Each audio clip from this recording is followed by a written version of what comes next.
Welcome to the Enlighten Up podcast, where I am going to take you into a deep exploration of what it means to exist in this current reality. We are going to raise your vibes, open your mind, expand your heart, and dive deep into the wondrous mysteries and possibilities of this lifetime. There's been a spiritual catalyst that has set in motion the awakening process of many across the globe to return to the knowingness of self and unite what has been separated. Together, we're going to bring light into that darkness. We're going to remember the joy of living. But most of all, we're going to turn up the volume of our own eternal power and do the thing we're here to do.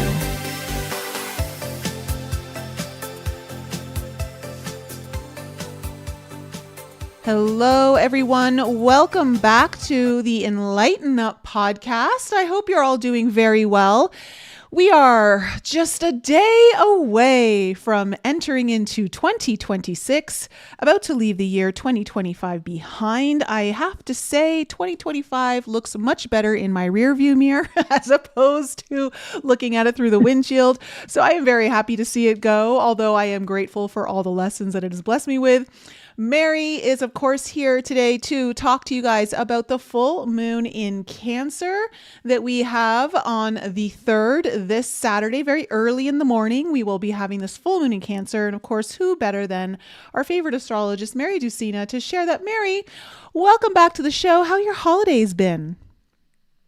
Quiet and easy, which is exactly what I wanted them to be. You know, it's nice to, for me, it's nice to see the joy bubble up in other people.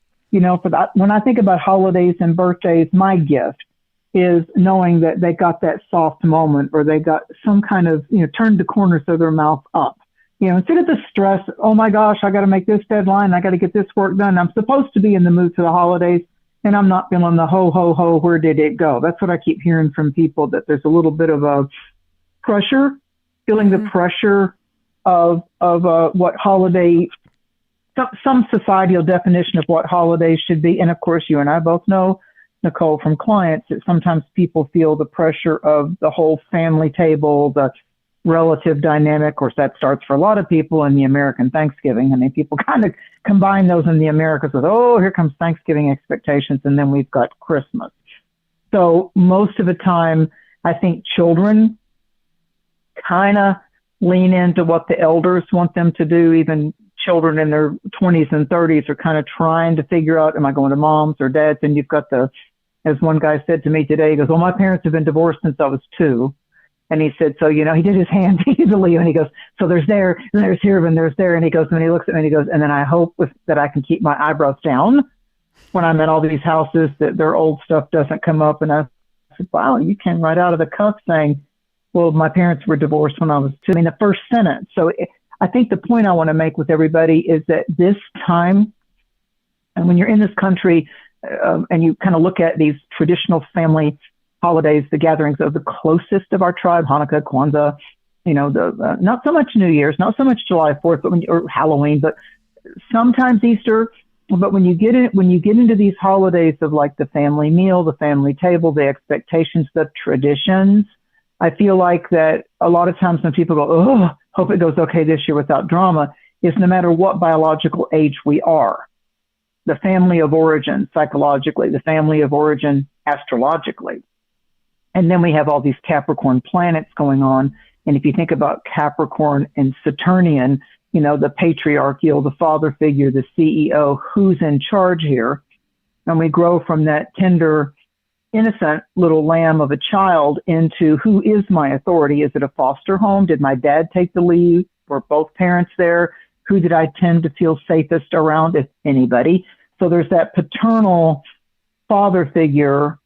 And then there's the supermoon. The year begins with the full moon and the moon's strongest sign of Cancer, and it will conclude with the full moon in Cancer in 2026, you know, right before Christmas Eve in this year. So when I see double sign full moons, when they make it in the same sign, then I know that that's going to be, well, personally, I think the cardinal signs, I mean, and Nicole knows this too. I mean, the signs of impact this year, starting out this year, are certainly Capricorn and Cancer.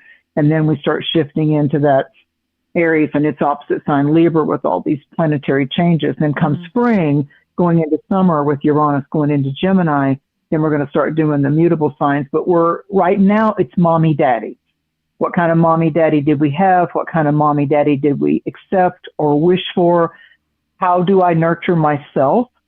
Is Cancerian too. And we've got, a lot of planets lining up. January's got a full planetary parade in Capricorn, father figure, how we take responsibility, no matter what our gender.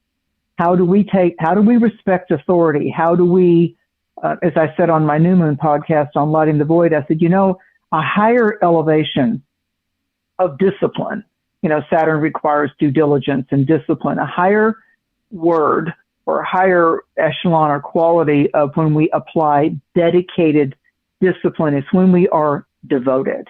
When we have put heart, mind, not just the financial gain, but where do we feel that we're devoted to the cause, devoted to the goal? And when you can up-level yourself to combine that mind and feelings and back off the ego's expectation and say, you know what, I'm so devoted to teaching this. I'm so devoted to learning this, that there is no more good or bad, right or wrong. I'm in it to win what it is. What's that pearl? An oyster takes an irritation and turns it into a pearl. Where's my pearls of wisdom? And I really believe the first 2 months of this year, especially heralding the supermoon in Cancer, is like, and are you indeed nurturing yourself enough to allow yourself to schedule time for you to take the retreat, the seminar, to invest in a reading, to get right within your own self, nobody else's opinion required, spiritually, and what seems to be haunting or taunting you psychologically. This is really a time to do a checklist of, do you feel aligned? Do you feel comfortable in your beliefs? And I believe that's what these lineups, all these planets that'll kiss the sun, in the first 2 weeks of Capricorn and then do it again in Aquarius. So I believe probably, Nicole, we're leading with, and how are you at this age, if you're 58 or 19 or 20, how are you right now? And if you're wanting to pledge allegiance to your soul's growth and shed the snake year before we come to that new moon eclipse in Aquarius when we start the fire horse, this is the time of shedding, Nicole. This is the real, where Chinese astrology and Western astrology and the signs in the skies can align, is, can you be your own father figure, your own mother's figure, and stop criticizing or feeling judged, shamed, or blamed by what they accepted or weren't so cool with you as a child? Can you finally gift that to yourself? Are you okay with you? I think that's the big question of the first 2 weeks of January. Yeah. Well, it's interesting because we have these beautiful resets happening in the sign of Capricorn, with Venus and Mars. And it's important so that everyone understands, like, these are two of our very personal planets. And anytime the personal planets are, going through their reset with the sun, especially Venus and Mars, they do that every, Mars every a little over 2 years, and Venus every 18 months or so. And so when we have them happening so close together and in the sign of Capricorn, which is about something that's going to stand the test of time, something that you can stay committed to, something that is going to, as you grow it, really get good, strong bones around it. I think that's really interesting when we're talking about Venus, which is the planet of money, our values, our resources, our relationship, also things that, when it comes to like your personal beauty, your sense self-worth, all those kinds of things. And then Mars, the planet of our willpower, our determination, how we're going to take action, how we're going to move forward, how we show up in the world, so to speak. And so those two things are very, very important when it comes to, and the reason why these two are very important is because when it comes to even navigating timeline shifts, because remember, we have been in the year, and I went over this briefly on all signs, and I will do a video tomorrow on this deeper. Well, we just came out of the wood snake, and the wood snake was not, like I said, yes, it's about shedding and all of those things, but it's also about expansion. And in order for you to expand, and we think about expansion, often we think about jumping into a higher timeline and like having more of what it is that we want and less of the things that we don't want.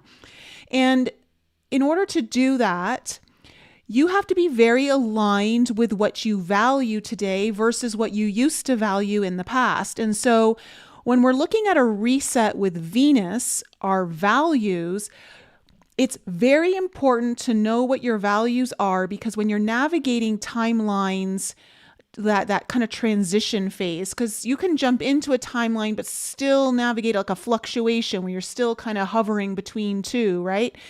And if you don't know what your values are today, not like 3 months ago, not 3 years ago, 3 decades ago, however long, but what they are today, because your values have changed, they've either gotten stronger or changed somewhat over the years, that is going to help you when it comes to your intuition and decision making, which is very important when it comes to things that are Capricornian nature. And so, which is one of the reasons why Cancer, very intuitive site, is the polar opposite of Capricorn. So when we are doing this, I think it's really cool that we have these two resets, one of our values and one of how we're taking action, occurring in a very long-term, responsible, standing the test of time kind of signs such as Capricorn. And, you know, one of the things you were mentioning, Mary, about, you know, this idea of who's our mommy, who's our daddy, like that relationship and all of that. One of the things that I've been navigating, and this may just be a very personal thing for me in my chart, but maybe not, because Jupiter in Cancer, we've talked about how, you know, Jupiter loves to expand. It loves things to grow. And Cancer is the sign of, you know, our family, our lineage, but it's also about our body. Our body is the vessel of our soul. And it's interesting because Jupiter also rules our faith. And I have been finding more and more, especially in the final quarter of 2025, these last 3 months, I have really been finding that my need to really surrender and trust that I am being supported and held by a higher power, God, the creator, source, the universe, whatever you believe, but really leaning into my connection with that in a way that perhaps I've maybe, not that I've ever strayed away from it, but maybe not been giving it the same kind of devotion that perhaps I am right now. And you talked about devotion.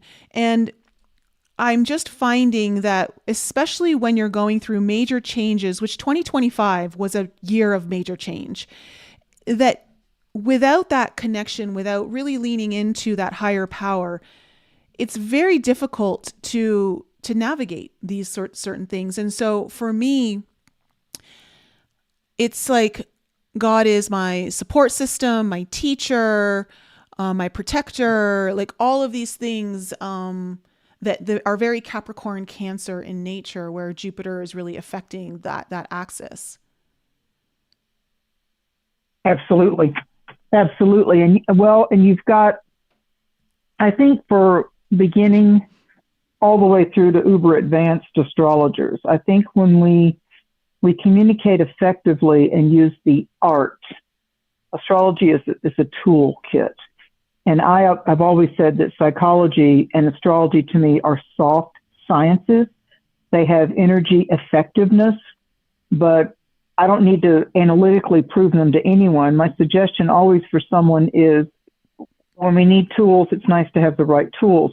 And so humans, by nature, speaking about the father and the mother archetypes, you know, the discipline and the sheltering, you know, the sheltering and the nurturing.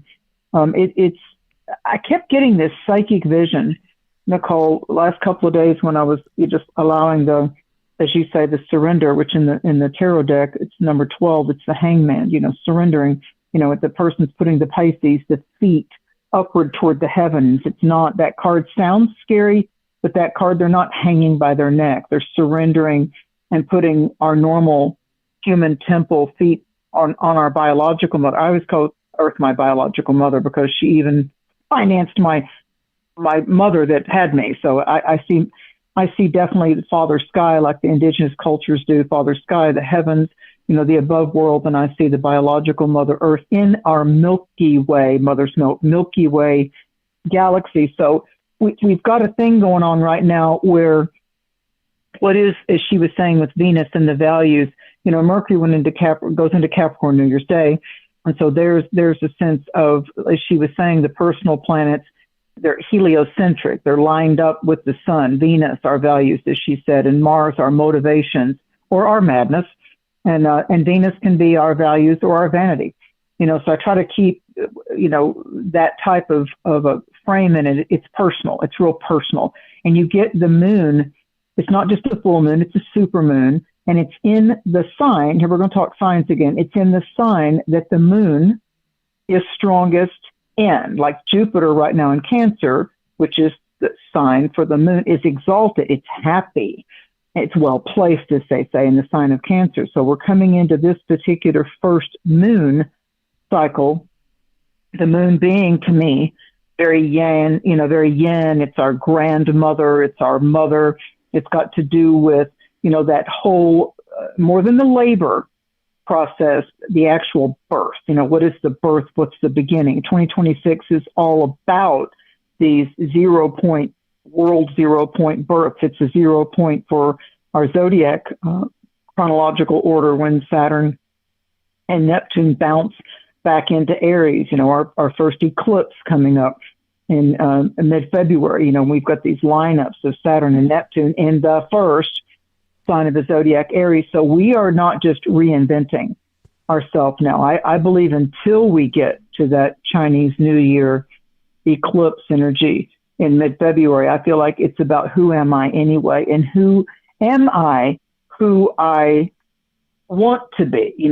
How are my, Jupiter, our beliefs, our religiosity, do I feel aligned? Am I true to my beliefs? And what types of truths that I, as an alien to this planet, when I was born and I had to learn the language and the culture and the racial structures and everything, when I was this wee little innocent creature coming out of, a birth canal, where am I with this now? 2026 is about keep what has served you well, keep what has been reliable. But that whole wood snake, the shedding of the old skin, we're really in that process in the most succinct, powerful way until we get to the Chinese New Year of the fire horse, a little after, we've got alignments on mid-February, then we've got the eclipse. There's a lot of stuff that happens, which normally are kind of pay the Christmas bills and kind of like things tend to quieten down after New Year's Eve and New Year's Day, and people kind of get, they go from the hustle and bustle of the bright lights and the holidays and the family travels and all that, and the food costs and everything, and it kind of settles down. 2026 doesn't open that way. No, not even with the full moon. It's not just the expected sun in Capricorn, moon then has to be full in the opposite sign of Cancer. It's a super moon, and it's the first of two. The beginning and the ending of this year will be dominated by the sign of the moon, Cancer. So it's about us literally saying, I've always acted that way at the family table. I kept that information. I see, Nicole, that a lot of the things that we either remained silent about, weren't ready to express, weren't ready to share, weren't ready to speak up against and defend someone else in the family or defend our partner or our belief or whatever. Like, people say, choose your battles. Choose your battles, just let it go, just keep the peace no matter what. Sometimes that works and it is the right thing. And then other times after time goes on, Saturn time, it becomes a bigger burden, a bigger cross to bear. So I see with these shifts of the first half of 2026 that it's a spotlight is on us. To thine own self be true. To thine own self be true. Physician, heal thyself. Most of 40 years of working with clients, one of the things, and doing all this media stuff and appearing on all these different, regular TV shows, having regular radio in the studio shows versus the new social tech podcast and things, I've noticed is that people, they have an unconscious reference point, understandably, by whoever it was that raised them in the early childhood theater. And this full moon is spotlighting that again of where are you at now and how are you still, if you are, how much have you therapied, how much have you released, how much have you embraced, how much have you stopped judging them, that, or yourself for either keeping your mouth shut, not standing up for who you are, and then not going to the extreme of like, I don't give a shit who accepts it, I'm going to be myself wherever it is. And then they get to that point of extreme where they're not taking into consideration anybody else's need to be. So this is first an I am identifier. The first sign of the zodiac, Aries, is I am. And whatever you put after that, I am. And Cancer is more about I feel. I feel. So we've got this emphasis right now on the Capricorn Cancer areas of your chart. So whether you're advanced or a beginner, those zones, those houses, whether you've got planets, you may not have any strong planets in the sign of Cancer or Capricorn, but when Nicole and I go through these full moons each month, how you best learn deeper aspects, karmic aspects, psychological aspects, and healing aspects of astrology is what is the flavors? What are the two flavors that are wanting to get our attention right now at this particular planetary orbital cycle of this time frame that I'm in, timeline? So what's present, what the gift is right now is that when we got to winter solstice for the Northern Hemisphere in 2025, the sun went into Capricorn. Now, it gets stronger when we start to have eclipses also happening in a year in those particular signs. And so what right now is happening since that third week of December of 2025 is there's a higher dose of the spice of the herbal qualities of Capricorn and how that plays out in the gifts. Each one of the 12 signs has gifts that enhance us. And so the Capricorn gifts are, this is a really good time to focus on your outline, your goal, your daily planner. And I kind of look at some of the folklore and legends that you hear around the world about things to do New Year's Eve into midnight when it actually becomes by calendar the first day of the new year. I myself celebrate it with the zodiac in March, at the equinox in March. But for cultural beliefs, there's a lot of beliefs about get a broom, open up the door, right at midnight, open up your front door and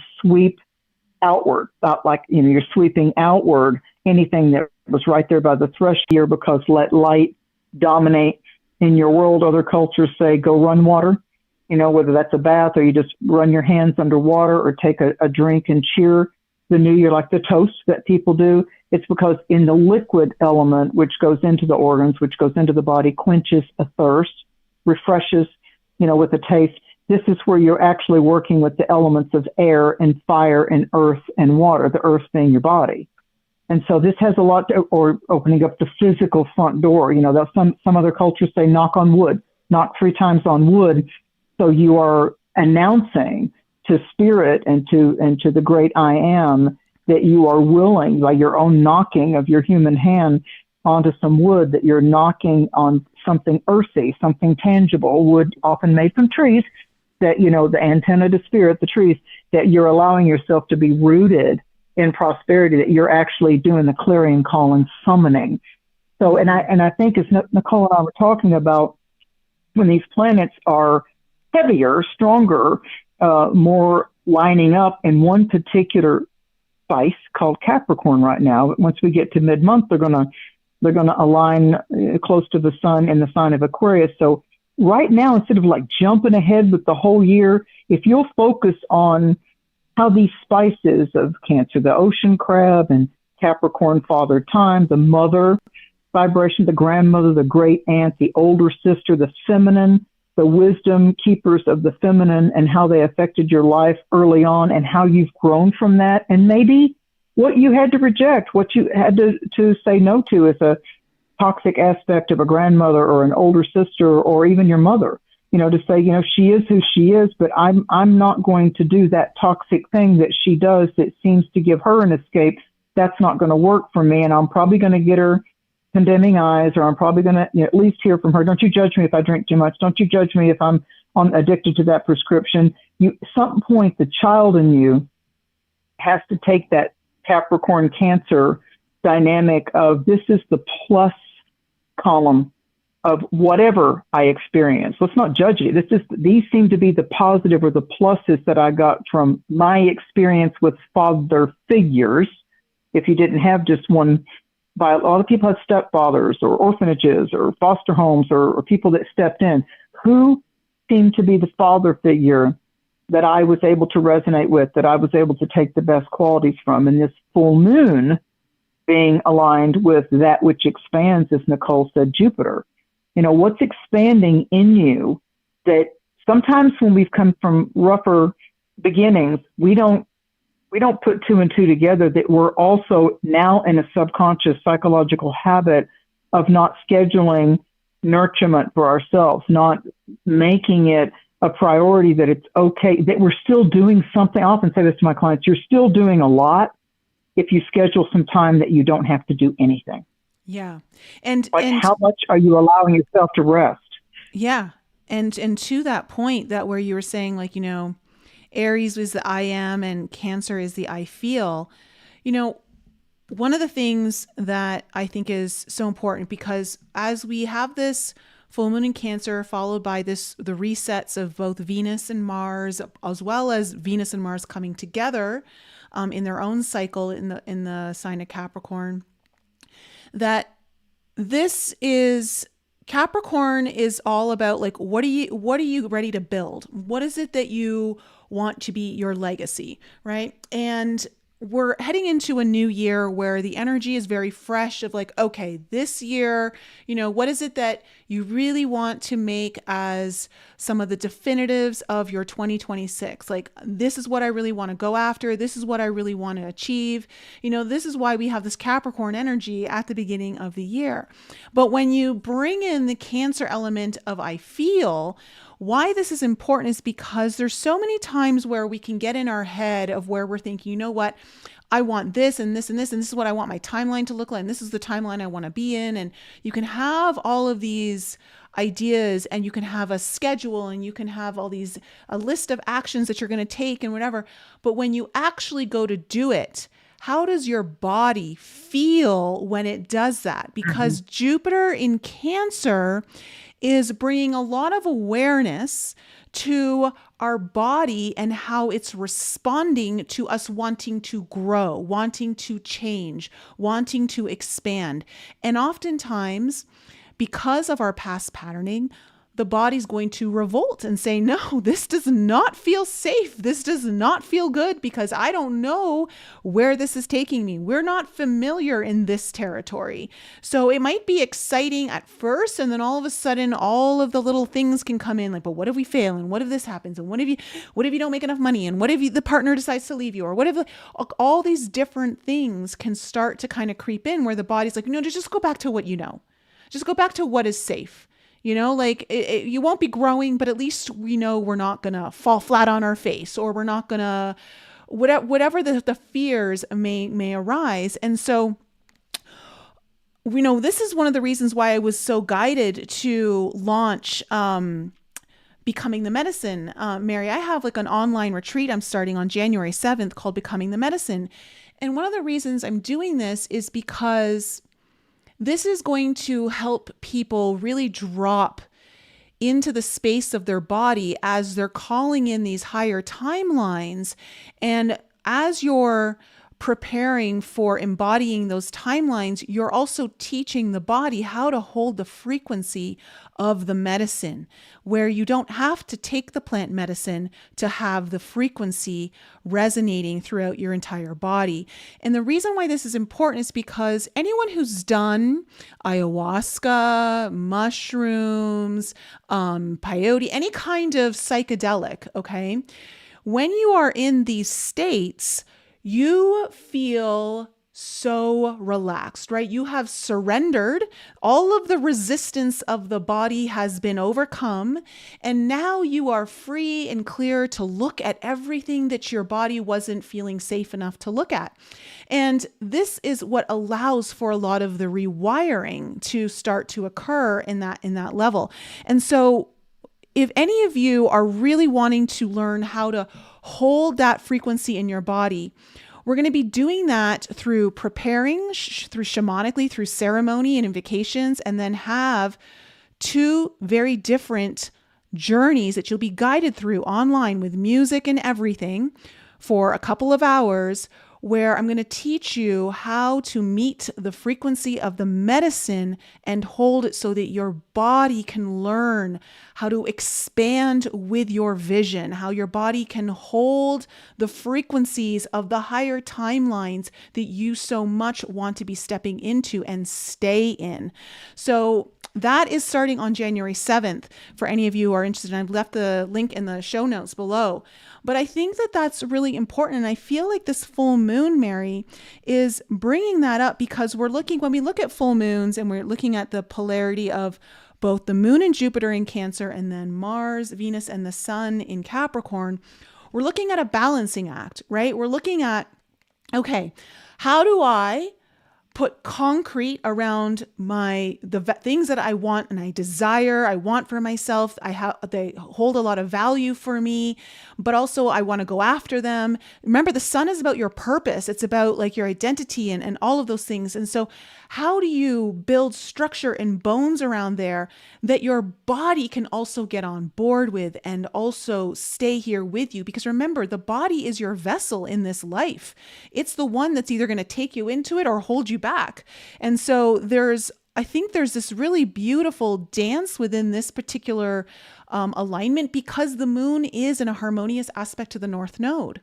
And so this is a beautiful way to really kind of lean into also Jupiter ruling Pisces traditionally, right? Lean into the medicine of yourself. You said it earlier, this medicine of yourself, the visions of yourself, allowing your body to meet you where you want to stand and hold it with conviction and knowing and strength. I think that's extremely important as we're entering also the year of the fire horse as we get later into like February, March here. That is when timelines are going to compress. You're going to feel the compression of the timeline. You're going to feel the acceleration of karma, okay, coming into the visibility of our realm. You're going to start to see it manifest. The fire horse is a very fast-acting energy. It doesn't wait, and it will amplify anything that you're holding, whether it's old energies, newer energies, expanded energies, fearful energies, whatever it is. So this is where we have to really take responsibility, that Capricorn energy, responsibility for the way we want to lead our life and lead into our dreams. Well said. I feel like the image I kept getting psychically just before, right after what we call traditional Christmas, I kept seeing a psychic image. What's different as we close out 2025 and we're in that in-between of the holiday rush versus going into potential hopes, dreams, expectations, or fears for some people about, oh no, I still haven't got this figured out, didn't get that conquered in 2025. Now here comes 2026, and those people that look at, when those bill deadlines are coming, the power bill and the rent bill. I kept getting this image. And we've all seen this in our life or been around someone that has spoken to us about this. I kept seeing a stray dog. And I kept saying, different than the dog that's already in a local shelter, at least it has the same temperature and somebody is coming by to feed it. The stray dog has a different kind of survival instinct. It's like, who will want me? Will someone save me? Do I have to hunt? Oh, it's going to rain. Oh, it's cold. Oh, it's so hot. I've got to find safe shelter. I've got to find something to drink. And it's on the move because it's in that vision quest of where do I belong? Another less talked about side of the water sign of Cancer the Crab. There's 3 water signs, Cancer, Scorpio, and Pisces. And Cancer the Crab, like the crab knows its home is the ocean. It can get on the shore and the sand, but its main home is that salt water. So the stray dog for me was like, dogs can be different than so many animals in the sense that the dog, whether someone's hurting or they're sick, or the dog wants to be your ally. It wants to be that unconditional love. Now, some dogs take a whole lot of training and work. I get it.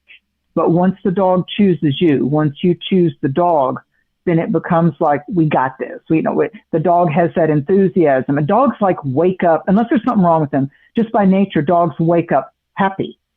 Just to wake up. I'm ready to go outside. Let's go play ball. I got to go pee. Let's go. Come on, come with me. Come with me. I mean, they don't care. They're so, and dogs don't get to live as long as most humans. So I think dogs are able to teach us visually and emotionally how to seize the moment. And I've had so many people tell me over the years, they had no idea how much adopting that dog, helping that dog along its way, fostering it, whatever, getting it to how much the dog, as briefly as it spent in their life, leveled them up. It's like there's an automatic leveling up that can happen with a dog.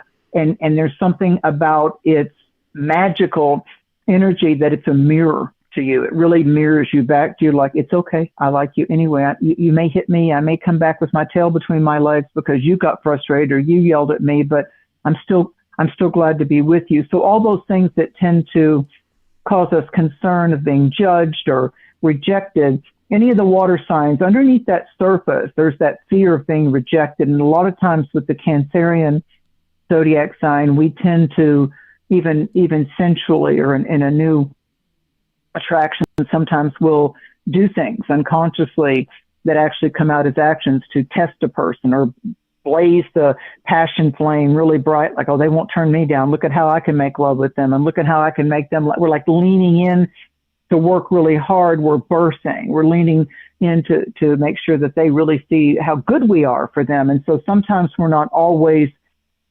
showing them, or afraid to show them our insecurities. We're afraid this relationship might be like the last one. Will I get hurt again? And so we have this unconscious thing to kind of test it or push them away. And this full moon's all about that.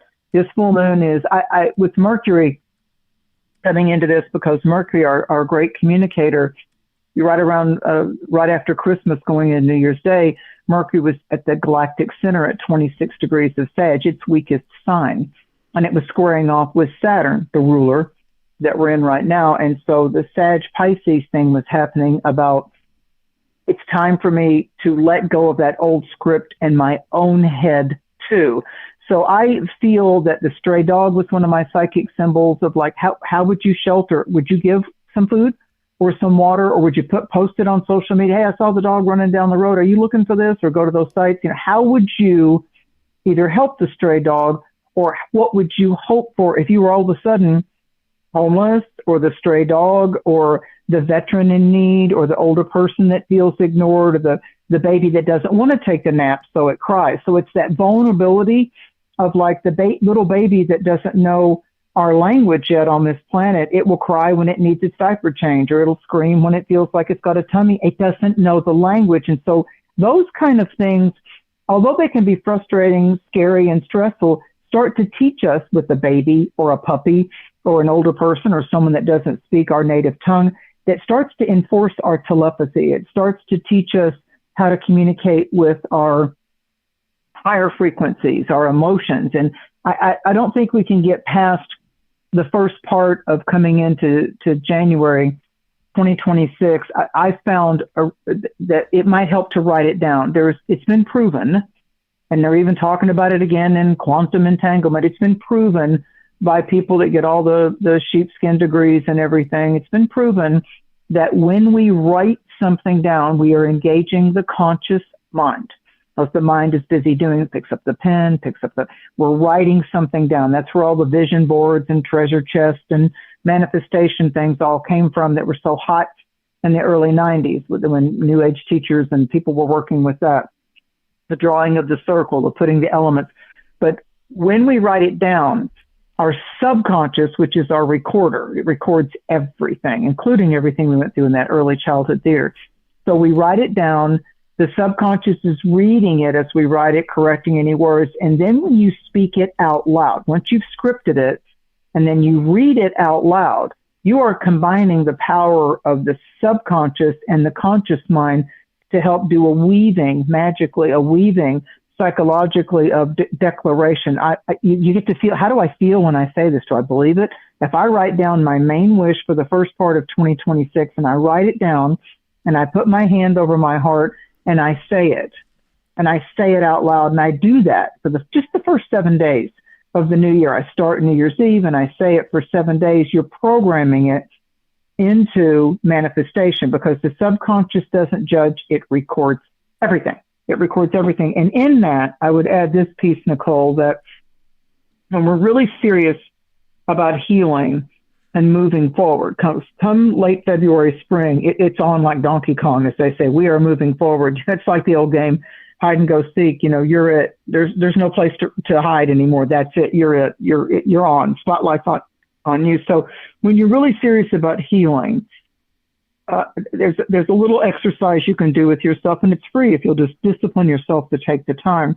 I always say to my clients, there's 4 people that you must forgive if you're serious about change and the next level, not the ultimate, not the only, but the next level of healing. Number 1, your parents. So whether they did their best or they fell short, they gave you life.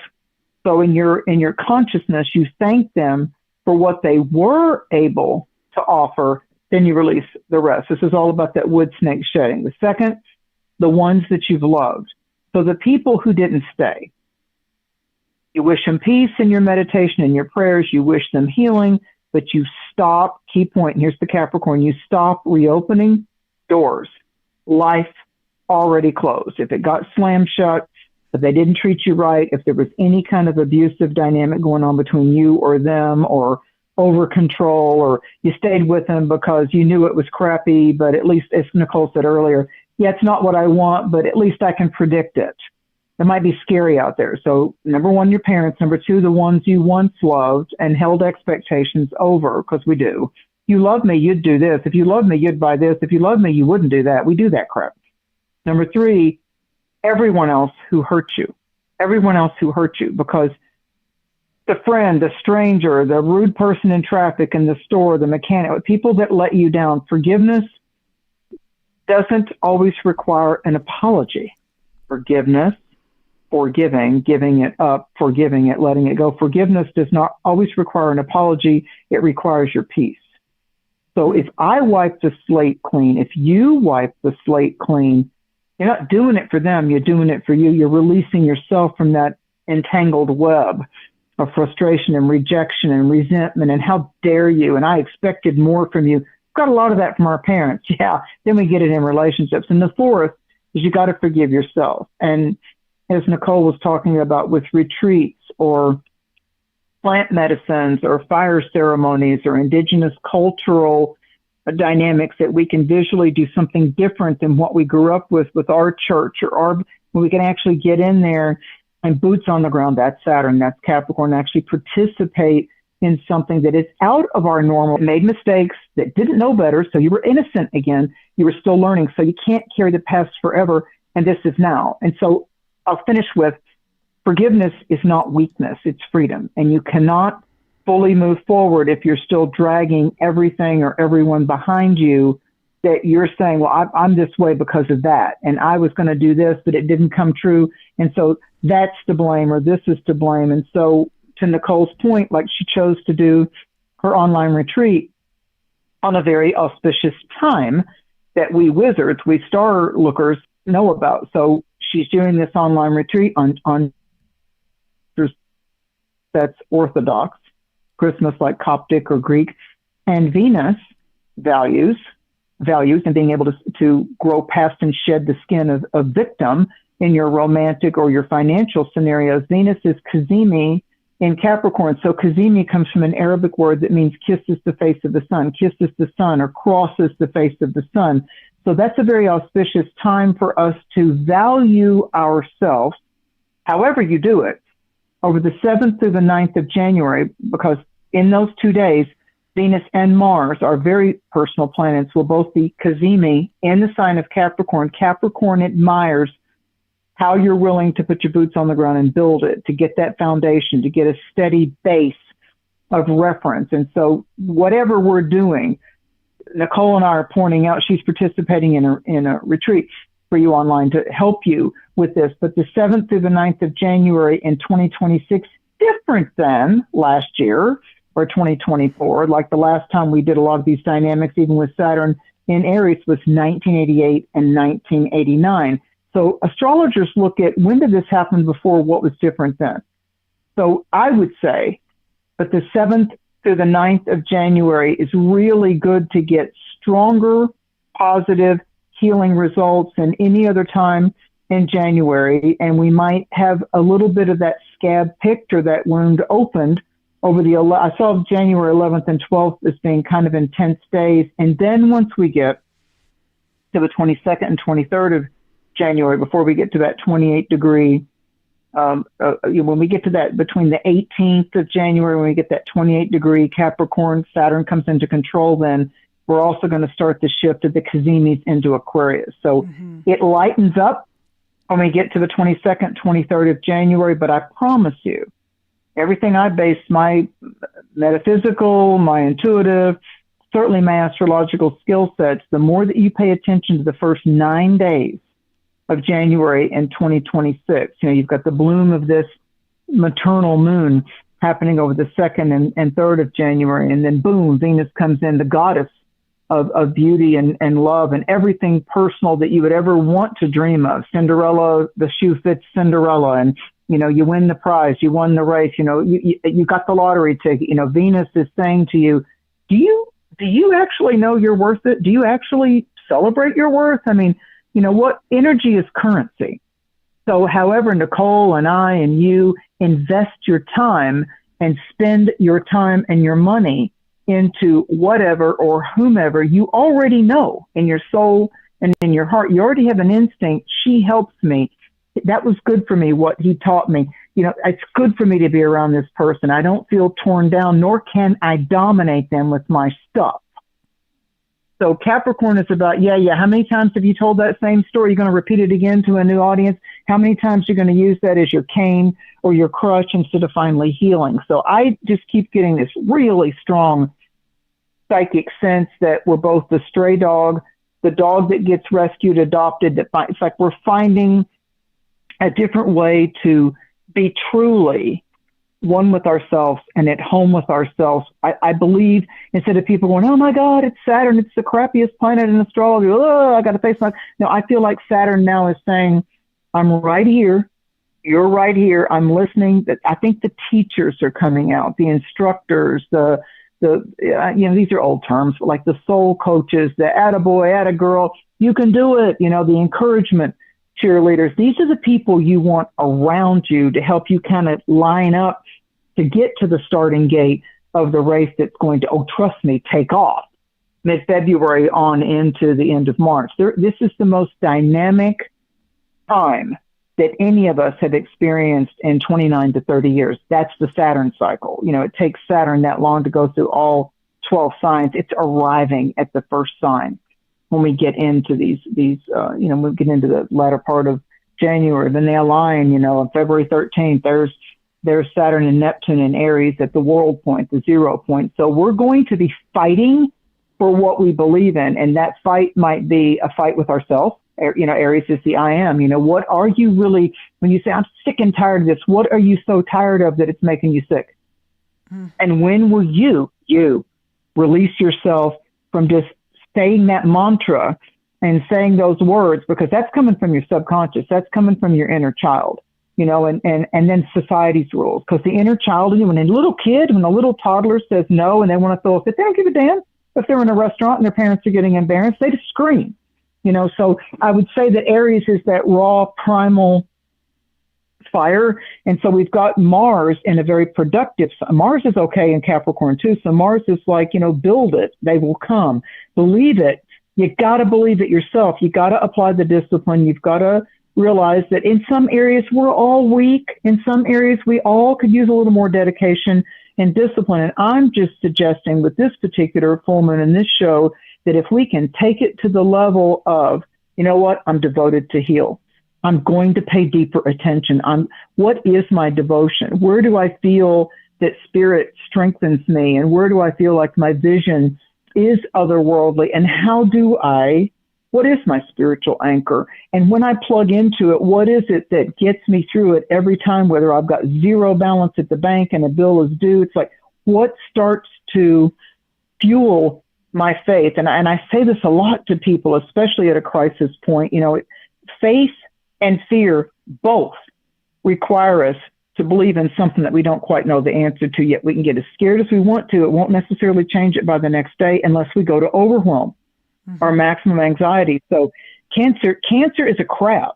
It's not easy for Cancerian energy, wherever you've got the house. Let's forget any planets right now. Whatever part of your 12 houses, whatever part of your 12 houses, like right now, if all you're a Capricorn and it's your birthday cycle and your solar New Year cycle, Capricorns, your house of Cancer, Capricorn, you're the East, and right now it's the West. So the opposite sign for Capricorn is Cancer, the crab. So when we go through these signs, we're telling you where the Cancer element right now at the full moon, where it is that's going through your chart. And the full moons give an emotional emphasis and a core level, intuitive, psychic, spiritual, a target. It gives you a target of like, how long are you going to let this bother you? And instead of you seeing that as a nagging, condemning criticism, let's face it, we've just said Cancer is the sign of the mom, the mother instinct. So is it the mom going, have you not cleaned your room yet? Really?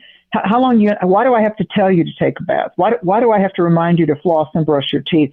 Those things, those are mantras too. Those things are like, and why don't we get up and just brush it? Why don't we care to wash our hair? Why don't we care to be more motivated? Why do we need a lover or a parent to remind us, listen, do you think I need to waste my words on you? I mean, I give a damn about you. I wouldn't even bother to try to motivate you, or even if it seems like I'm condemning you, it's like I'm trying to almost without shaking you, shake you, into saying, can I do it through laughter? Can I do it through your favorite comfort food? How can I get your attention to say you're so much more than just how you've been criticizing and condemning yourself? Stop giving up. Capricorn is about put on the clean clothes. Give a good, presentable appearance. Up-level your game. Capricorn is the goat that comes out of the sea and climbs to the top of the mountain. So Capricorn is that, goats, when they want, they'll jump on a car. Goats, if you've ever been around goats, trust me, if they want it, they'll get to it. And if you're in the way, they'll headbutt you. So the goat is just like, I've got my eye on the prize. I'm going to get there. They'll get caught up in barbed wire. I'm in the country. I've watched the goats. When they get their eye on the prize, they're going for it. They're going for it.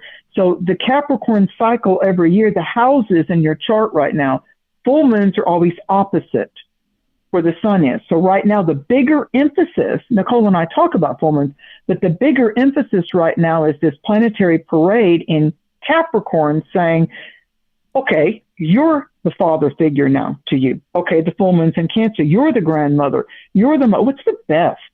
What's the best qualities out of your grandmother and your mother? Everybody had something good. Take the best of the best, and instead of focusing on how your mother let you down, how your father wasn't, instead of focusing on, they had a favorite kid. I was kind of like the one that had to do all the work. Yeah, whatever. I think it's old.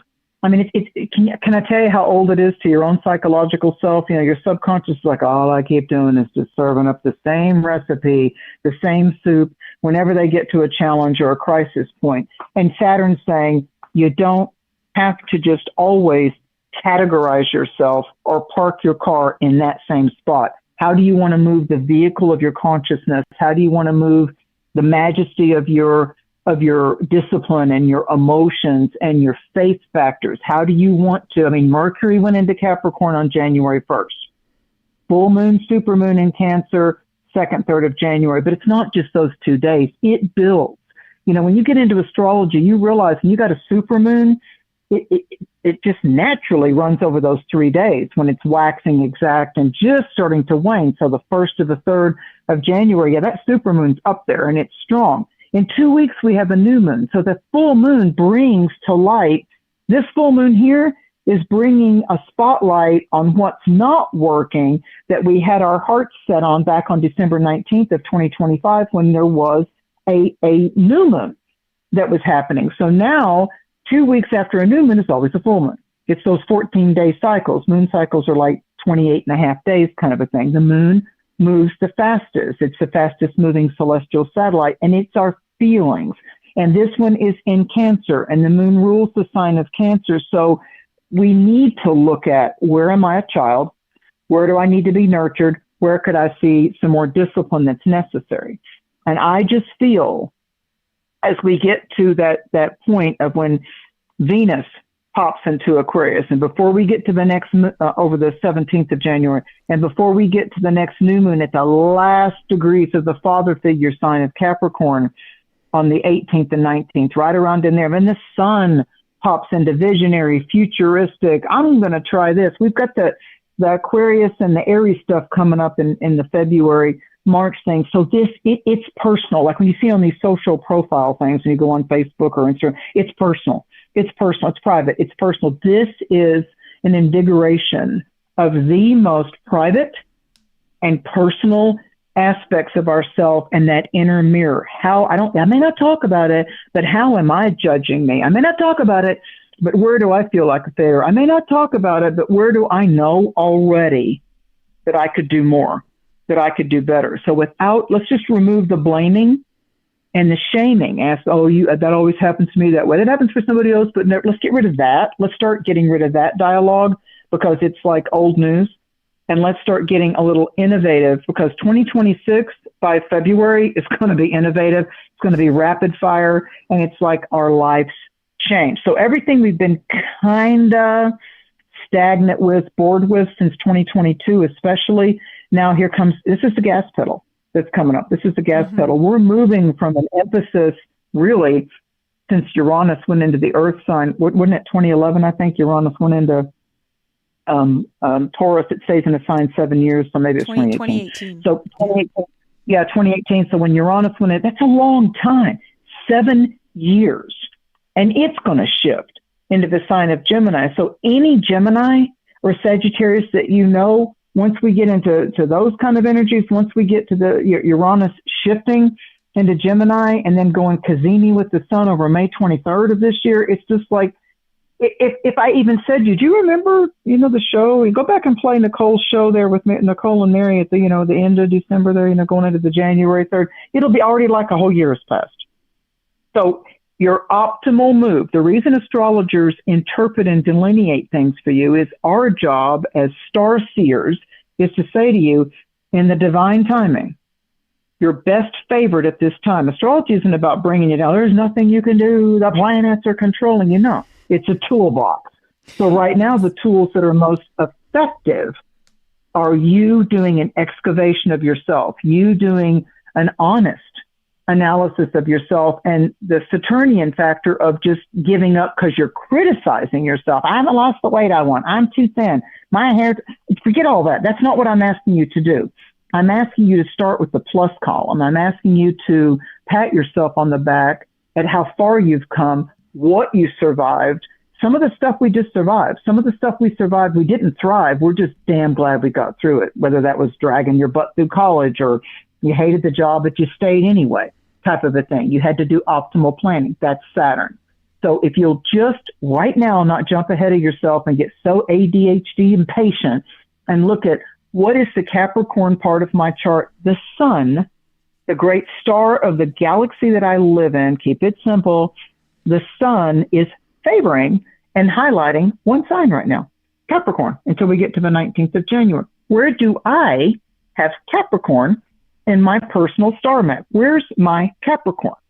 So that's where I'm to be diligent and study and apply my discipline and my devotion. And then we have this full moon that's saying, I'm not doing this to punish you. I'm the full moon in Cancer, supermoon, opposite what your goal is, opposite. I'm going to show you where maybe there's some fault lines. I'm going to show you where there might be a little leak that you could correct right now. So the full moon in Cancer is intense as it can be with, we get so frustrated, we cry, or we just want to stay in bed longer. We want to avoid people, whatever it is.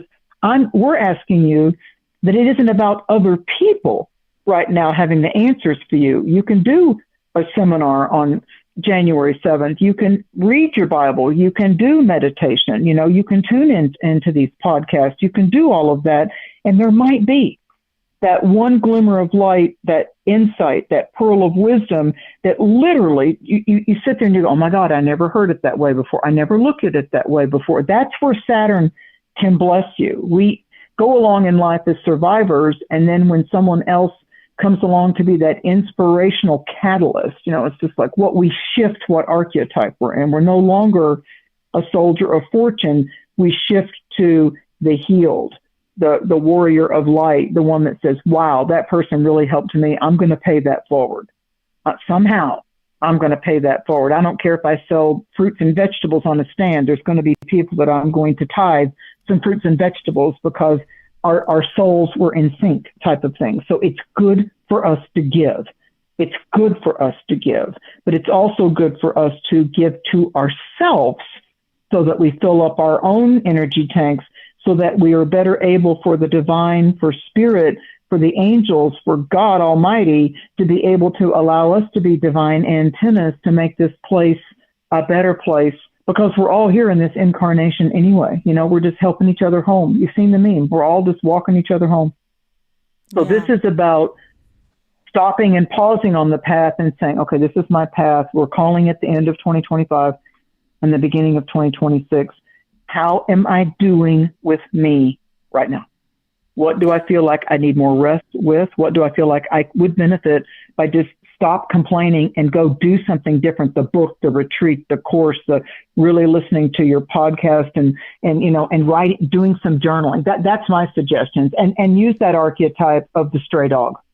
If you were the stray dog, how would you define home?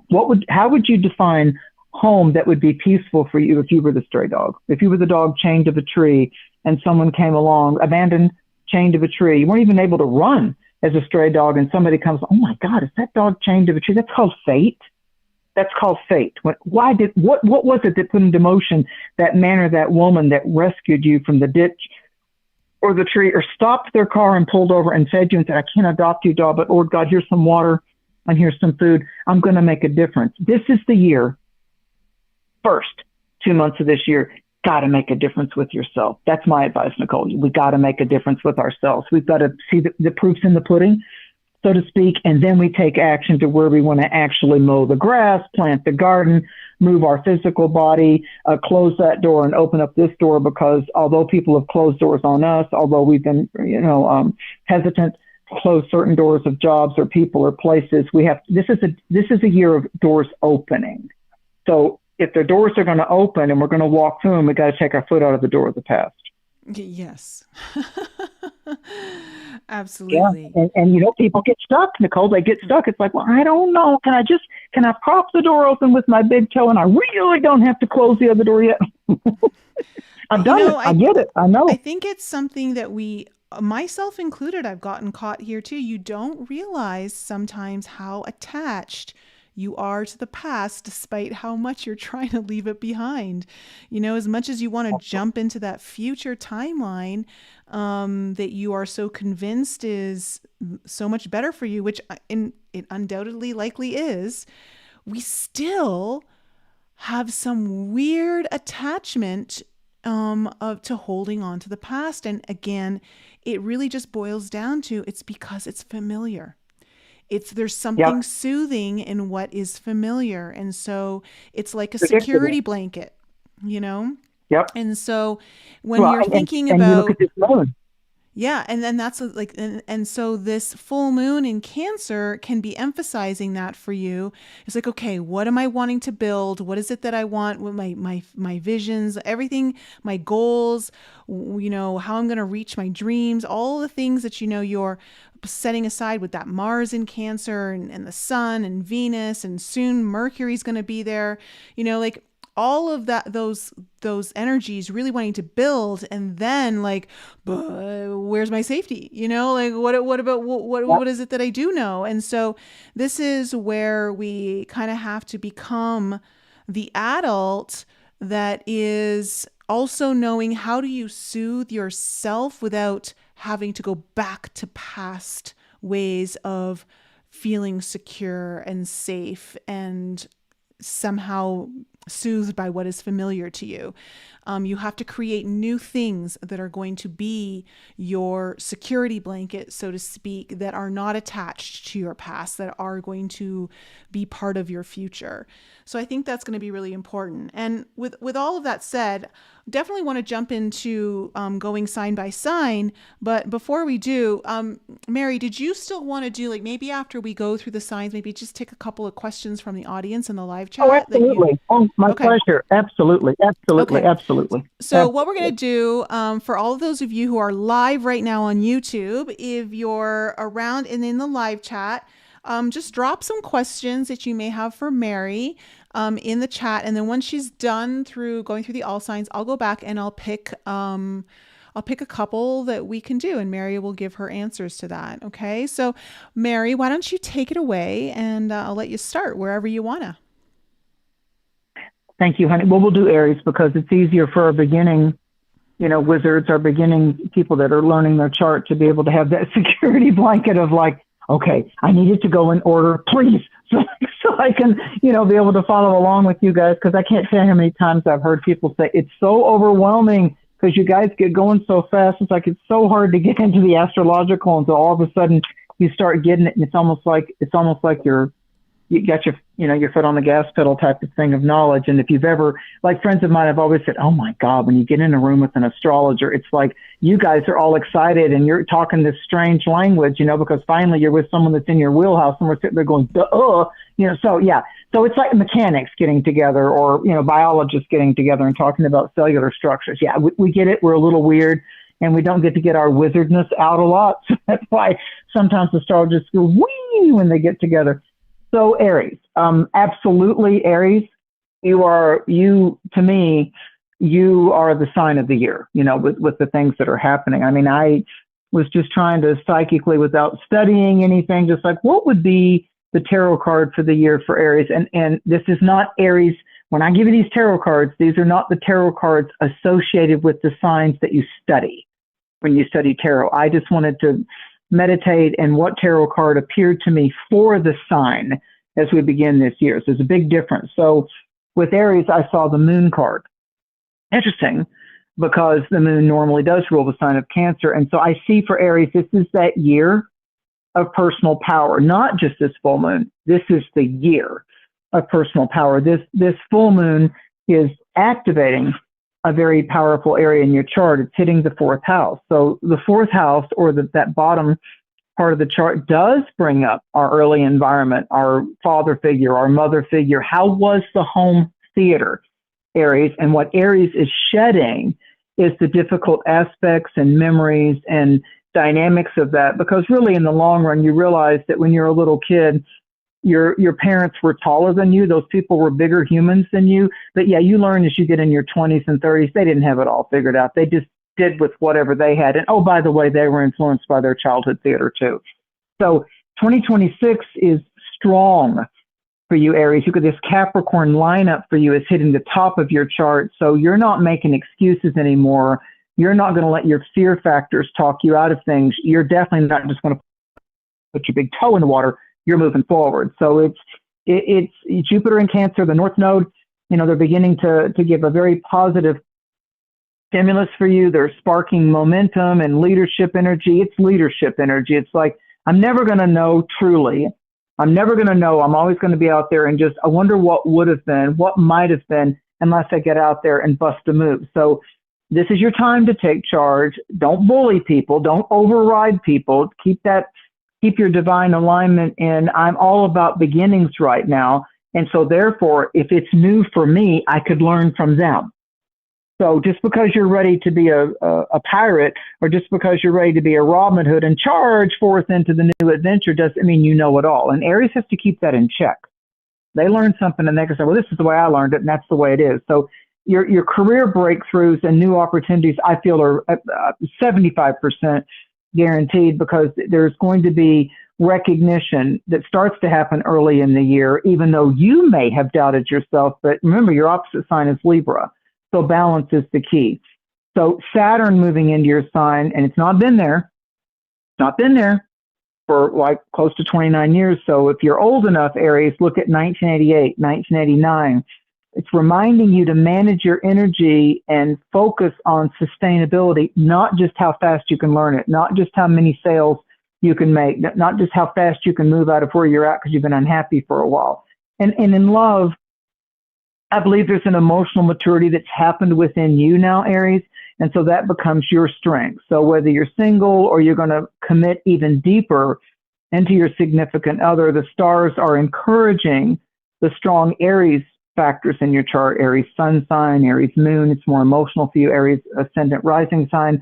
Express your truth fearlessly, but do it in balance with the opposite sign, Libra. Do it with compassion, do it with out yelling, do it with maybe making, some notes with like, you matter to me. Let me start out with the most important thing, Aries. You matter to me, and because you matter to me, I'm going to bare my soul. I'm going to tell you I'll do better. I want to hear from you because you matter to me. That's the Libra part, Aries. I want to hear from you where you feel like I could do better with you, and let's see if that's viable. I want to hear what you want in this job. I want to hear what you want in this relationship. I'm not going to lie. I'm not going to be other than who I am. I'm about self-improvement, but I'm not going to put on a false mask just in order to win your favor. And, Aries, if those demands that they want of you are out of the ballpark, are unreasonable, are unbalanced, you need to take a look at that too. So for Taurus, the energy card that I saw for Taurus, and again, this is not the card associated with Taurus in the study of tarot, but for Taurus, I saw that the mothering thing was taking on more of like the Empress card, which does have Venus on it. But it was almost as if Taurus, because of all this Aries stuff that's coming up, the Capricorn factor in the first month is really good for Taurus to get answers, to get recharged, to kind of, and I applaud Taurus. They are the sign that will be dominant enough to take the pause to look at that work. That they don't want to override or go too fast like some of the other signs. They want to, if they did something and it was successful, Taurus wants, and they're smart. That's the smartest of the 12 signs to do this. We all could learn this from the Taurus dynamic, is you don't rush past the happy point or the victory too quickly, ready to go on like a lot of people do. What's next? What do I got to solve next? What's my next goal? No, you pause and you let what you accomplished, you let the thing that went right bloom. Wow. I wanted that 6 months ago. That's what I wanted. A year ago, that's what I wanted. I wanted that healing. I wanted that job. I wanted to do this. I didn't know how it would go then, but I wanted to do this. So I did it, and it happened. And maybe the crowd could grow. Maybe the money could be better. But 6 months to a year ago, I was going to try this and get my toe in the water with this. And I got to pat myself on the back. I did it, and I'm learning from it every single time. It's a process, step by step. So Taurus looks at the steps, and Taurus, the reason they can get resistant to change or somebody pushing them to change is because they're taking a lot of time planning, executing, and observing what worked best with my energy in doing this thing that I wanted to do.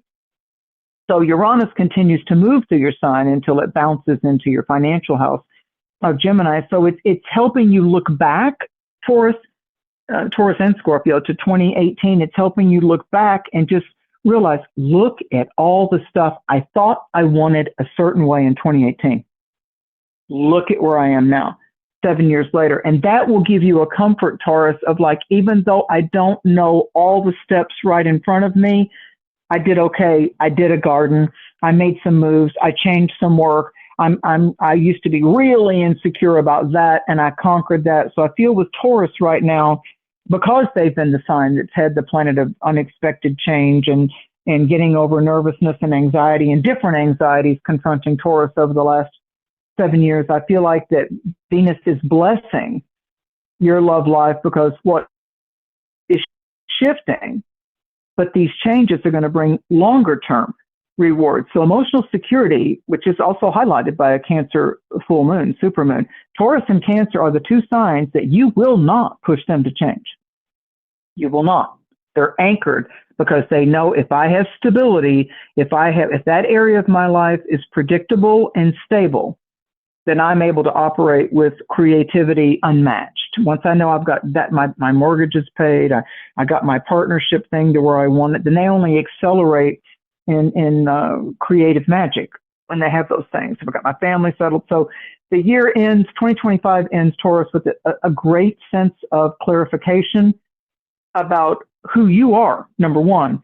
And because of you knowing more about who you are and accepting that and the fears that you dumped, what truly matters to you is now the changes that can come forth for you. And I believe that will be involved with the Venusian rule things of finances and your career paths.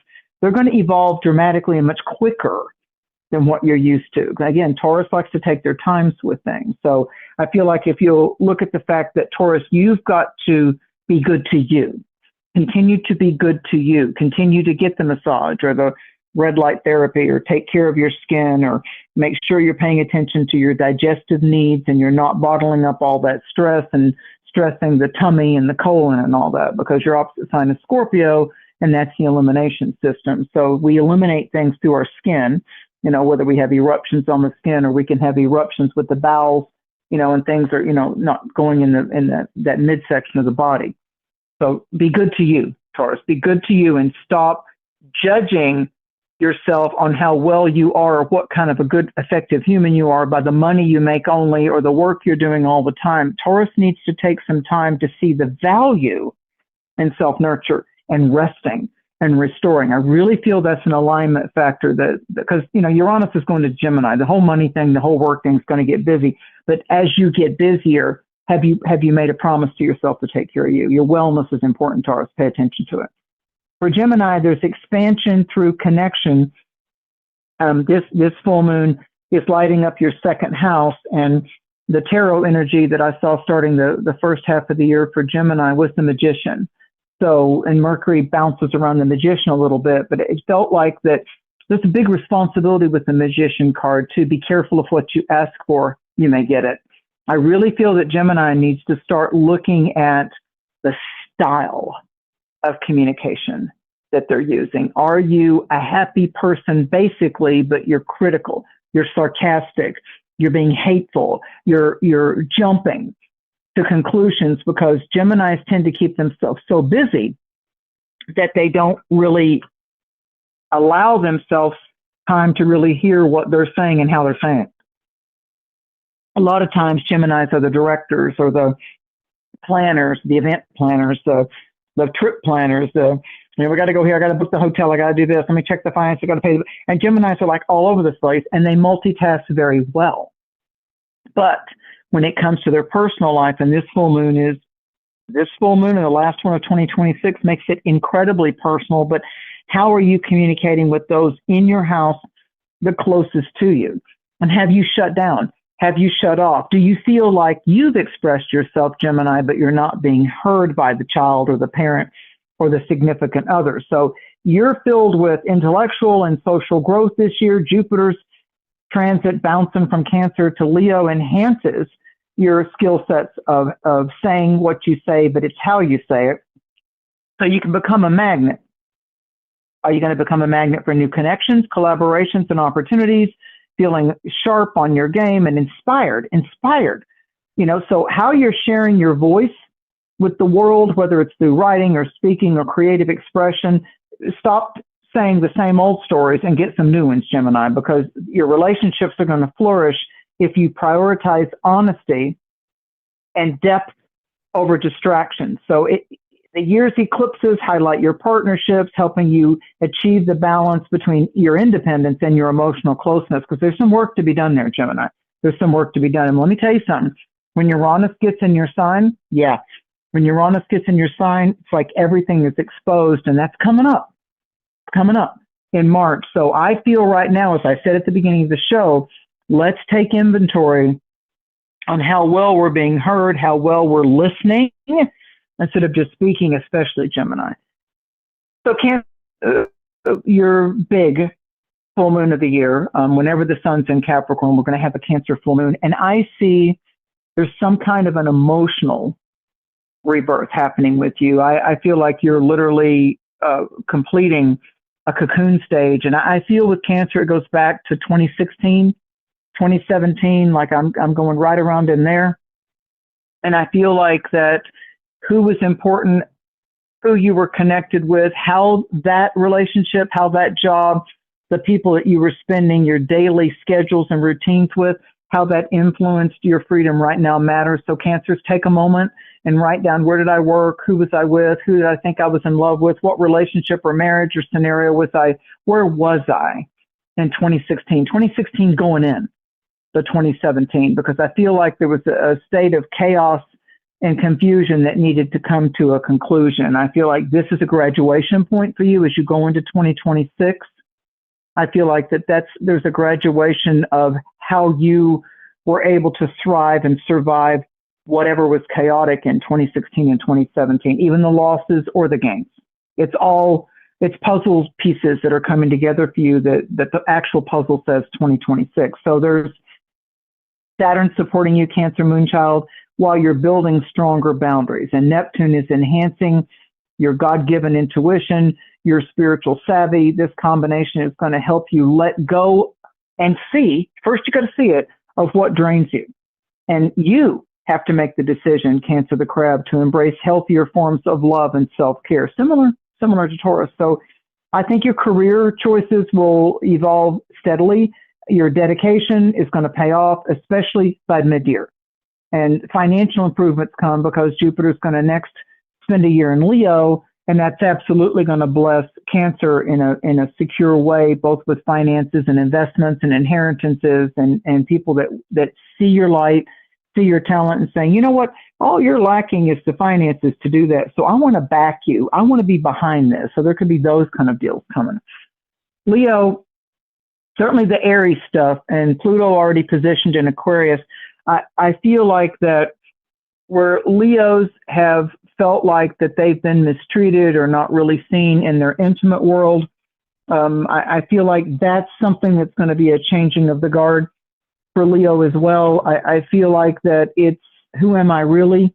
And am I showing up? Maybe Leo's a little weary of being the guaranteed entertainment for the venue. It's like, why is it always me that has to do that? Why is it always me that has to show up and be the one that gets the party going? Because Leo, worries about getting bored and it's like, okay, I got to liven this. Often they become the court jester because they don't want to be bored in the situation. And that's a little bit selfish. Yeah, I get it. It's a little bit selfish. Leo's like, if I'm going to the party, if I'm going to the event, I want to be the sun.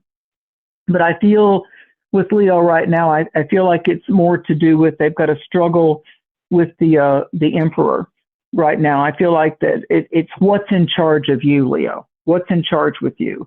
Of you? What's controlling you? Do you always have to drive fast? Do you always have to be the loudest and the brightest? And, what is it about you that has to have the center stage or the applause all the time? Or you have to be the one that, literally makes yourself a fool or takes the risk in order to get the attention and keep the party going. So you've got to express your creativity, Leo, and leadership. But this is a year where your boldness pays off. The world will notice your light without you having to stomp and take center stage or turn the light towards you. I do feel that it's a banner year for love and romance. I feel like you really could meet and greet and cleave with a true partner. I really like it. Venus is bringing harmony. Jupiter coming into Leo is going to help you expand. Some Leos will gain weight. Some Leos will be watching their weight line. That can happen when Jupiter's in your sign. So I would focus on just wellness and healthy. Saturn's reminding you to stay grounded because real love, Leo, thrives when it's balanced with both respect and patience. That's not something Leo comes by easily as the patience factor. Yeah, it doesn't. Virgo, you've been dealing with the South Node in your sign. The eclipse have been popping in Pisces, North Node, and Virgo, and we're still going to have some Pisces and Virgo eclipses, but the nodal points are going to change. The North Node in Aquarius and South Node in Leo. So for Virgo, the last 2.5 to 3 years have been a little sad, a little melancholic, because you Virgos have had to look at where you have wanted to hide and retreat when you get under aggravation or stress, or when you feel like that you can't direct it and control it. And so this full moon falls in your 11th house, and it's giving you options. It really could be your friends are your real allies. Your friends, it'll show you some false faces too. Got to give you that. Your card I see psychically beginning the year is strength.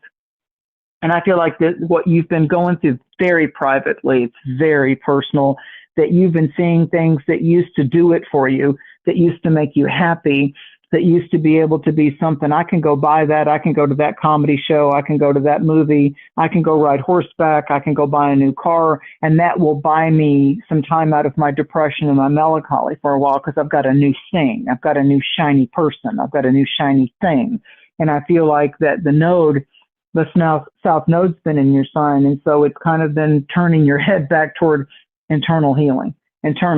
So you may not have had a lot of physical stressors or pains or diseasements, but I can guarantee you the stress somehow had to come out over the last 2 years, especially Virgo. So if you've got a Virgo rising or a Virgo moon, whatever you've been working so hard to hide and try to fix by yourself, just for yourself, you may realize, Virgo, as this year begins, that the latter part, the Virgo time, the August, September time of 2025 started to show you, you're not a one-man show. You can't do it all yourself. It's okay if you seek out professionals to help you get through it so it doesn't get to an extreme. Because when we let it get to an extreme, then the volcano erupts, type of a thing. So it's a year, you're finishing up some inner healing, especially as you get into mid-March of 2026.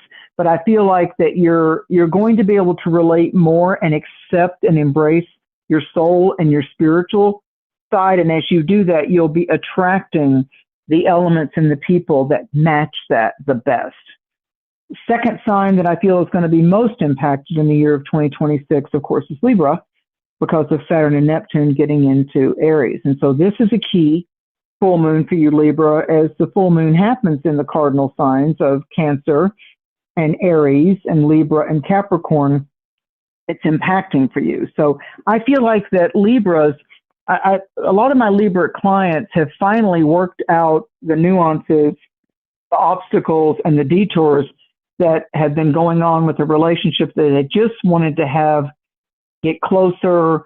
Like a lot of Libras that I've worked with got involved with somebody that, the other thing we often see on social media, what's your relationship status? It's complicated. So a lot of Libras have been going through complicated, intimate scenarios. And so they've been working to get some kind of balance and self-discovery at the same time. Jupiter's expanding your horizons, just like this full moon. You may want to travel away from, with that partner, with that key relative or that person that you want to inspire and that's been inspiring to you. It builds a more meaningful relationship when you can do things away from the familiar together. I feel like that you may be doing more foreign things or expanding your worldview, and somehow, which all of a sudden reconnects you with maybe even some past life deja vu type of joy.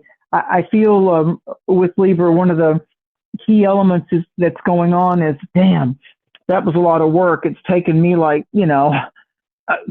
8, 9 years to even work out the kinks in this whole situation, but it's worth it. But right now, if you have this first month of the year, it's the Hermit.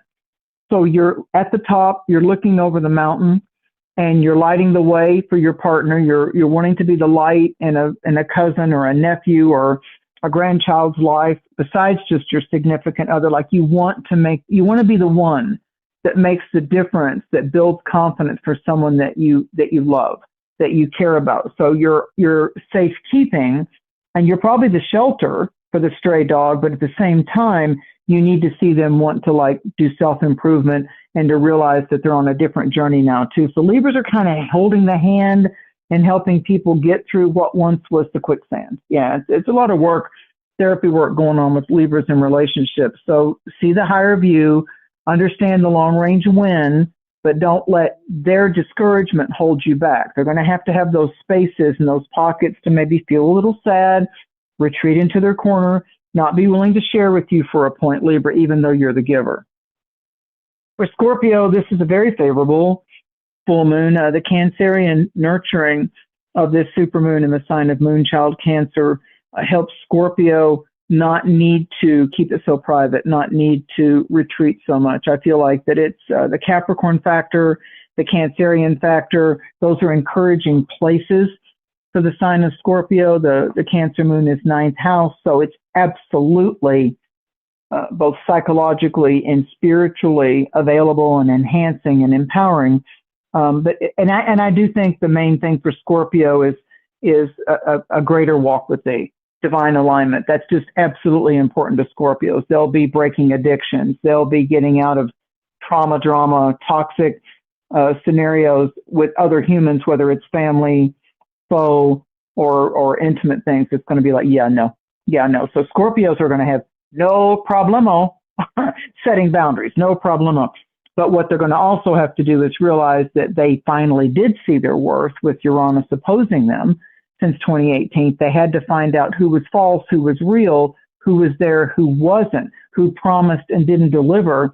So Scorpio can let go of like, yeah, that was so helpful in me not expecting them to do it for me. I had to fall back on my own resources. And a lot of times Scorpios get into dark places with themselves. They don't share that with the people that love them. They're just carrying that medicine around, that shadow medicine around, to where they know they have to do it ultimately and transform themselves. So it's Jupiter rules the hips. You know, Jupiter, the ruler of Pisces, Sagittarius kind of a thing until Neptune was discovered for Pisces. So Jupiter can have to do with how the hips connect the lower part of the body and the upper trunk of the body. So the legs come up and connect into the hips, and people with back and sciatica and lower spine stuff, that whole Sagittarius energy of the horse. You know, Sagittarius is half human, half horse, to want to go forward. So that's been kind of affecting Scorpios as well. They're shifting. If anything, it's like the Scorpio is having to look at the Sagittarius, the Centaur. It's like, what do I need to heal so I can appreciate both the humanness creature that I am and also the medicine of the animal wild spirit that I am. So I feel that it's a powerful year to manifest abundance by aligning your action with your purpose. It's not the chaos. It's not the pain. It's your purpose. This is your path to purpose, Scorpio. Sagittarius, it's brand new paths. Uranus is going into Gemini. You'll be doing things with people and partners that maybe you wanted to do for 30 years, maybe you wanted to do since you were a child. I think that Sagittarius, I've since steps into 2026 with a heart full of adventure, optimism. Jupiter is the main big daddy of the sign of Sagittarius, and so it's going to be going into Leo. That's a brother fire sign for you. So there's personal expansion. Although the year may start out a little private, a little personal, you're ready to be the teacher. You're ready to do leadership. You're ready to take your time and invest the valuable energy that you have and knowledge that you have to step out there and help others, inspire others, teach others with acquired wisdom. You will see certain relationships shift or close or break, or there may be different reasons why your paths take paths apart. You have a job out of town that really makes the relationship strong with the money. A family member may exit and leave the planet, and so you're bouncing back and helping each other through that type of a thing. So I want you to stay open to change, Sagittarius. If any sign can handle it, yours can. And this full moon is hitting you, Sagittarius, in such a way that you could be incredibly psychic dreams, where you see people that have passed beyond, animals or people that are in the great beyond, in the paradise pastures, want to communicate with you. It's very psychic. You may be moving yourself out of the doom and gloom of politics or the world psyops that's going on. It's like always wanting to, the sky is falling, the sky, oh, now this is going to happen financially. Oh, the world's going to go to war with that. Sagittarius cares about that bigger picture like Aquarius does, but they can get consumed by it. So you might want to back away from X or this or that that's always, trying to tout drama and excitement just for the sake of keeping your adrenaline going. You can have burnout on that kind of stuff too. We all know what the political divisiveness and the war and looking at all that stuff all the time will wear you ass out. And it's almost like you feel like you're in the war and then you're grateful that you're not. So it's a two-edged sword. And so Sagittarius definitely starts the year with the sword of truth. If you're Capricorn, this is your birthday. This is your solar new year. And this full moon is saying to you, what is the opposite of me that helps to balance me? If I'm good in business, if I'm stoic, if I'm disciplined, maybe the people around me that matter the most need to see my soft side, need to feel me hug them, need for me to say to them, you know what, maybe you didn't win the race, but I am so proud of you. You're a tough instructor, Capricorn. You mean business the first time it comes out of your mouth. You're not playing. And so Capricorn, like Saturn, it's ruled by Saturn, will watch an employee, will watch a lover for a while before they ever let their guard down, if they do. So this full moon is about what might you learn in a relationship. Cancer is your opposite sign. So if you're involved with someone that you're living with, someone that you're in an intimate dynamic status with, you might say to them, are we good? What am I, is there anything you want to ask me? Is there anything you'd like me to pay more attention to with you? This is that full moon for you. And you'll close out the year with this too. And the card that I saw bouncing around for the energy of Capricorn was, I wrote these notes down really fast, Nicole, give me a second. Capricorn has a lot to do with the High Priestess, because the High Priestess energy right now is Capricorn knows it kind of keeps its cards close to its chest. It can have that poker face. So I feel like Capricorn is enjoying watching someone turn the corners of their mouth up, smile, the inner smile. Capricorn is going to appreciate the hard work somebody does to get over the very thing that was nagging them or holding them back. If you're Aquarius, oh boy, this is the most innovative, self-expressive type of year that I feel you've known ever in your life, regardless of your age. Aquarius thrives in 2026. Creativity, independence are going to take center stage with you. Uranus is going to favor you when it bounces into a brother air sign of Gemini as we get into spring. Jupiter is pushing you to be innovative in a lot of different ways. The Cancer full moon is hitting your sixth house. What service do I want to excel in? What service do I want to give to others? What's going on in my everyday routine? Am I stagnant? Am I playing too many video games? Am I too detached and too distracted, which is often a thing that can happen with Aquarius. I mean, Aquarius can get very out there, and it's so easy of all the signs for Aquarius, number one, to detach emotionally. So there's something about your ability at this time to say, I'm focused, but I'm distracted at the same time. And so I feel like what's going on with you is that you need almost like the justice card, like the sword of truth, but the scales have to be balanced. And so you're pushing yourself for uniqueness with media, with technology, with any kind of humanitarian cause. It would not surprise me at all to hear Aquarius people I know saying, yeah, I'm going to move to Japan, or yeah, I've been in the South for a long time, I'm going to move to Colorado. I mean, I really see that Aquarius it's like they could already be a physician and say, you know what, I'm not just going to work at a particular hospital or in my private practice. I'm going to go work on those mercy ships. I'm going to go around the world and make a difference. There's a real humanitarian surge that's going on with Aquarius, and that's only going to get stronger. So the really unique person that shows up in your life when you need it, even if you've had something shocking or a debilitating accident or whatever, the person in the ambulance, the surgeon that put you back together in the ER, it might be that there's an Aquarian person that was that earth angel that popped into your life. They're there today. They help you fix it. And it's like, even though they leave your life for that particular purpose, you will forever remember the blessing of that Aquarian spirit that was there at that time as you were going through the crisis or the catalyst to change. And finally, Pisces, it's spiritual growth, it's renewal, You're going to get Saturn and Neptune out of your sign, and they're going to move into Aries. So Pisces, they're going to have to look at, when Nicole talked about value, when you have something that starts to shift in a big way and go into your second house, or the sign right after yours. The sign right after Pisces is Aries. Aries is the second house. If Pisces is number one, Aries is the second house that's naturally ruled by a Venus-ruled sign. So therefore, Pisces have to look at, is what that habit that I'm doing, is that valuable to me, or is that debilitating to me? Is that inspiring me, healing me? Is that habit I've got a point of wellness, or is it self-debilitating? And am I an addict?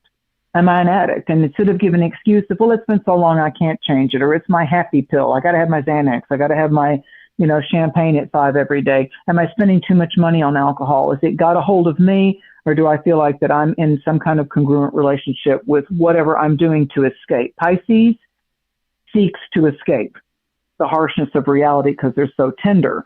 So spiritual practices, emotional clarity, any kind of counseling or therapy, professionally, success comes from you, Pisces, following an inner calling. So if you want to work with animals, if you want to work in Salvation Army or a Goodwill thrift store, if you love thrift stores, go work in one. If you hate, animals being abused and you're on the cusp of being a hoarder, of helping animals, even though you find them a home and all that, then go volunteer at the shelter so you can feel that your calling is being addressed. And volunteering doesn't have to mean forever. Working at the local shelter doesn't have to be forever. Working at the veterinarian, to where you really know there's a chunk of your life that you were boots on the ground helping the animals. If that's something that always seems to hit a soft spot in you, go ahead and let the arrow hit the target and say, I did take a piece of my life and I did walk the dogs at the shelter. I did clean the cat room. I did volunteer at the vet to be able to do some stuff, and I learned. The balance to volunteering on Pisces is the Virgo knowledge, their opposite sign, that comes back. But by the end of 2026, when Jupiter's gone into Leo and Uranus has gone into Gemini, you're going to be wiser and lighter and ready for a whole new phase of peace. This full moon instigates your creativity. It's in your fifth house. And I feel like there's a piece of you that needs to understand that it's like the tarot card of zero, the never-ending circle of life, the Fool. It's the ability to get out of your comfort zone, get out of your complaining zone, and take the first step toward that major change. And I feel like that Pisces now, with all the stuff they've been through, the North Node in Pisces, Saturn and Neptune, in Pisces, and like I said, these eclipses and stuff. I would look at my full moons of this year, Pisces, whenever the sun is in Pisces, when we get into that late February, March, that's when the full moon's going to be in Virgo. That's going to be a big one for you. And then when we get to the Virgo time period of late August and September, that's when we're going to have the full moon in your sign in Pisces. So I feel basically, Pisces, that March and September of 2026 is your grade card. So how you're doing in certain subjects, how your participation is. Are you skipping class? Are you missing turning in your assignments? Are you be able to take the exam? You're going to have to kind of get a little more disciplined with yourself this year, Pisces, and that will reduce you needing to have these meant to be soul advancing experiences. You have to remind yourself you don't have to learn it through avoidance or escapism or addiction. Because otherwise it's going to be like, okay, now you pushed it too far.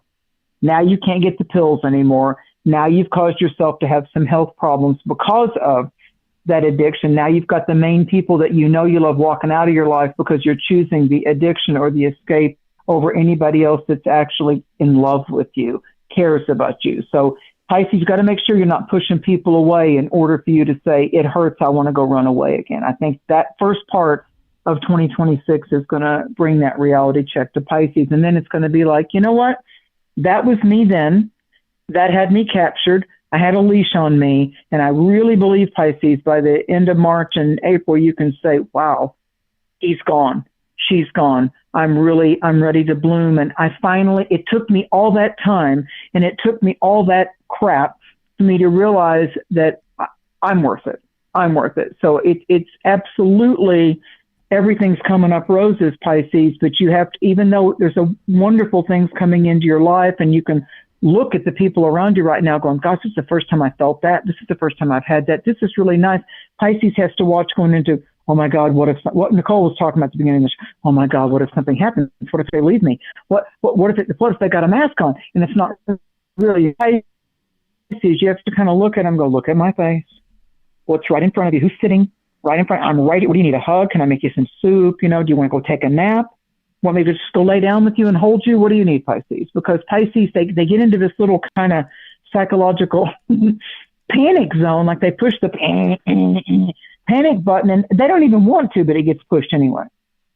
And it's kind of automatic pilot. So I think that for those of you involved with Pisces, it might be good for you to incorporate humor. Just kind of look at them going, you okay? Can we take a walk, want a pizza? What's going on? Look, your face is changing. Come on, you're all red, or your eyes are getting big or whatever. Come on, let's go pet the puppy. Let's go let's go walk. You're going to have to it's good to kind of take the Pisces hand and say, let's just go sit on the porch for a while. We're still doing something when it looks like we're doing nothing. And that's how you heal your soul. You got to be able to disengage, go sit in the swing, walk, go water the roses, feed the whatever it takes, and sit down. And make it okay to do nothing, because that's why Pisces always kind of escapes into music or doesn't feel like they're good enough ever, because they've got to have proof that they're doing something and they accomplish something every day. So in conclusion, in 2026, people, Mars is going to travel from the beginning of the year from Capricorn to Virgo. So it's going to complete a full cycle of disciplined devotional. That's your new word today. I don't just have to be disciplined I'm going to be devoted with this effort. It'll inspire your creativity. It'll give you methodical refinement, like skill sets. There's a lot of years where it doesn't seem like anything big happens. And then there's that pivotal year. Yeah, that's 2026. It's the pivotal year. The fire horse is going to come out, and it's just time.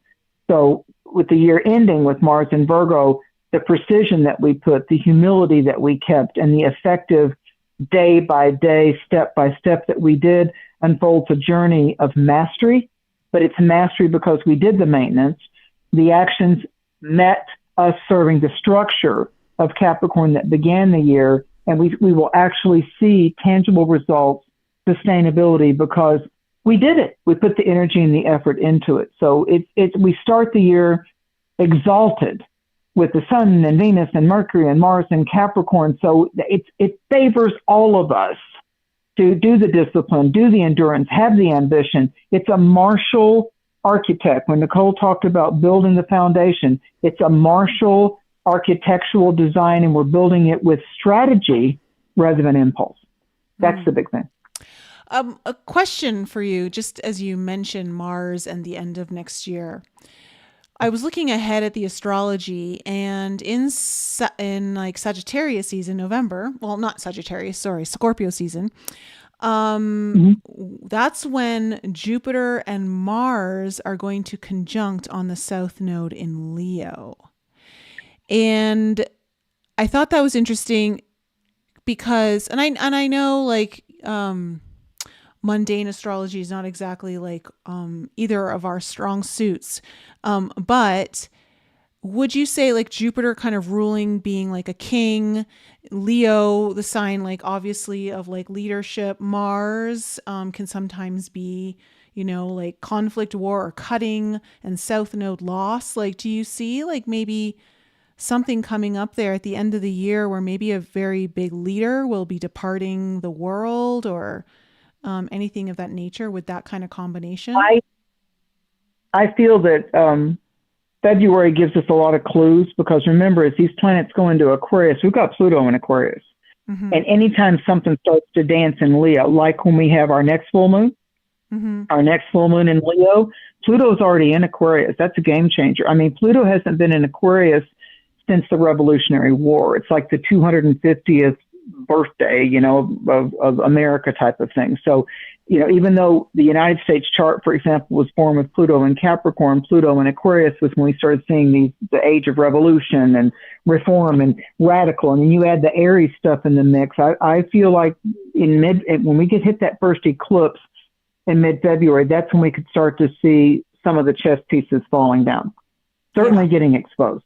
Certainly getting exposed. By the time we get to Mars And remember, Mars is going to go into Aquarius next, and that's going to join with Pluto. I see that to be potentially rapid fire volatile as far as somebody that thought they had themselves all positioned with, affecting our food supply and wanting to do this or that to our food. I think we're going to continue to see radical, that's the word for Leo or Aquarius, especially Aquarius, radical changes. But first, it's got to get exposed, the chemicals they've been putting in our food and the stuff they've been doing with children because they could get away with it, and the corruption with big pharma, or even corporate insurances or pharmaceutical people wanting to dominate the doctors or the veterinarians. You're going to start to see that kind of stuff flip. Why? Because the eclipses were just in Pisces and Virgo, and they're beginning to give way to Aquarius and Leo. So the people that have been corrupt with this medication or this product, or let's go infect the food, let's do fake meat, let's do this, and the whole negative side of AI, negative side of the chat stuff and grok and all that, they do make mistakes, people. I feel like that the Aquarian energy is do not lose your humanity. There's a reason why vampires and demons and possessions, it's like they always want to come after the little human soul. It's like, well, if you're so perfect, if you're such a perfect demon, or you're such a perfect AI robot or whatever you are, why do you keep wanting to conquer the humans? Why do you want to get rid of the humans? We have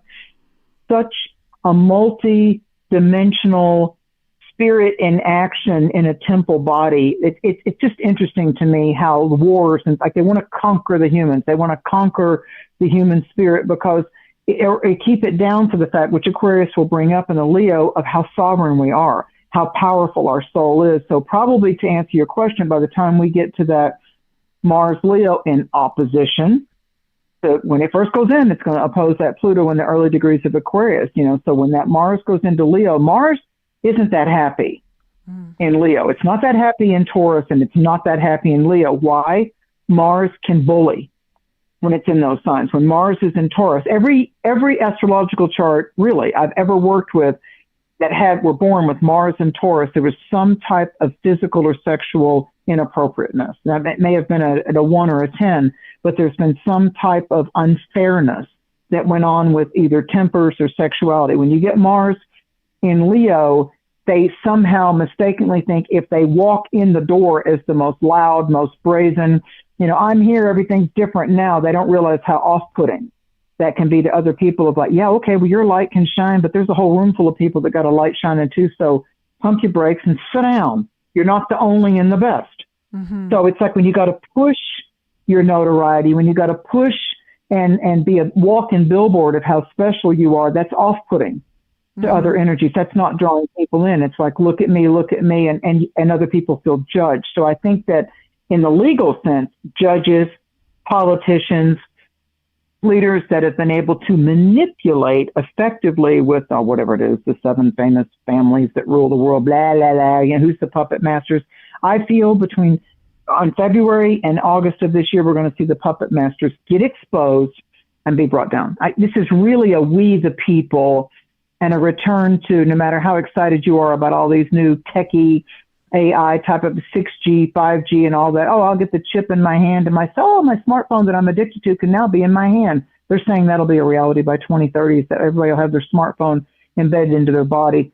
Don't lose the majesty, even though human bodies can get hurt and get maimed and have problems.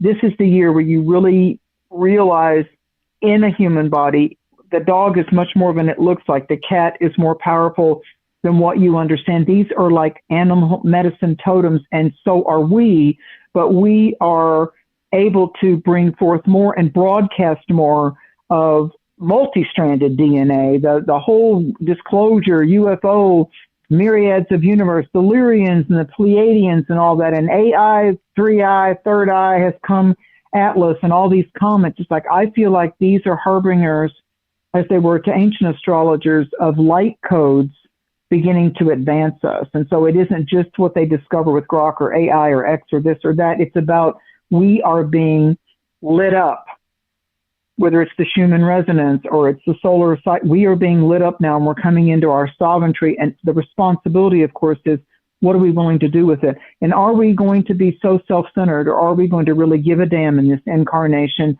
make a difference while we're here? And we could even, I mean, these rumors of things like med beds and being able to not just clone ourselves, but be able to realize the dimensionality, jumping timelines, everything being viable. You're being able to really receive messages of wisdom from your dreams. Like, it's not woo-woo. It's like really there, but how much will we pay attention to it without it owning us? Like, will you practice it? Will you do the dedication and the study with it to say, okay, let's say I'm interested in out-of-body dreams. You're going to read some books. You're going to do some YouTubes. You're going to practice it. You know, we have to hone our skills. We have to, I think 2026 is, what would I like to master that really is a tangible way that I am achieving the best, better, which I'm going to make this plural on purpose, versions of myself. Yeah. Coming into the I am, the all that is. Well, before we get to the Q&A here, because there's a question in the chat, I will say I pulled a card for 2026 while you were doing the readings for everyone. And you will not believe the card that actually came out was, I'm going to show the audience here. It's the Horseman, Herald of Change. So I thought it was interesting that it being the year of the fire horse, and then the Horseman, Herald of Change, comes in. So, you know, this is actually a good news card in this particular oracle deck. So I do believe that, like as you said there, Mary, we're going to be seeing actual change. I mean, we've been wanting it, asking for it for just, it feels like forever. But I think Pluto is about to do some major work here. We have Pluto and Aquarius about to do massive conjunctions with all of the personal planets in this month, in Especially January. Mars. Mars yes, the Mars one. Oh my God, the Mars one. Well, and speaking of that, I do have a question for you from the audience. This is from CB's daughter. Do you see love and new relationships forming for Taurus in 2026? I do because number one, the pressure of Uranus going out of your sign, and then the fact that Mars began the year in an earth sign. For me, as an intuitive astrologer, whatever sign Mars, whatever element Mars begins the year, and it began the year in Capricorn. So that automatically favors Taurus, Capricorn, and Virgo. It automatically favors you for you to be clearer about what it is that you are comfortable with in giving in your intimate life, in your partnership. You know, if you're that good cook, if what you do is you really know how to make comfort food for people so they can disengage from an erratic world, and when they come around you as a partner, whether it's homemade soup or macaroni and cheese, it's just like, oh my God, I feel so at home with him or her. Taurus is the steadying factor. And so I feel, yes, the answer is yes, but I feel like I don't want you to throw out, you know, the skills that you automatically have with how you can bring the value, Venus ruled, to comforting another. Now, that doesn't mean that you always comfort them and you sit there wishing they would do the same for you.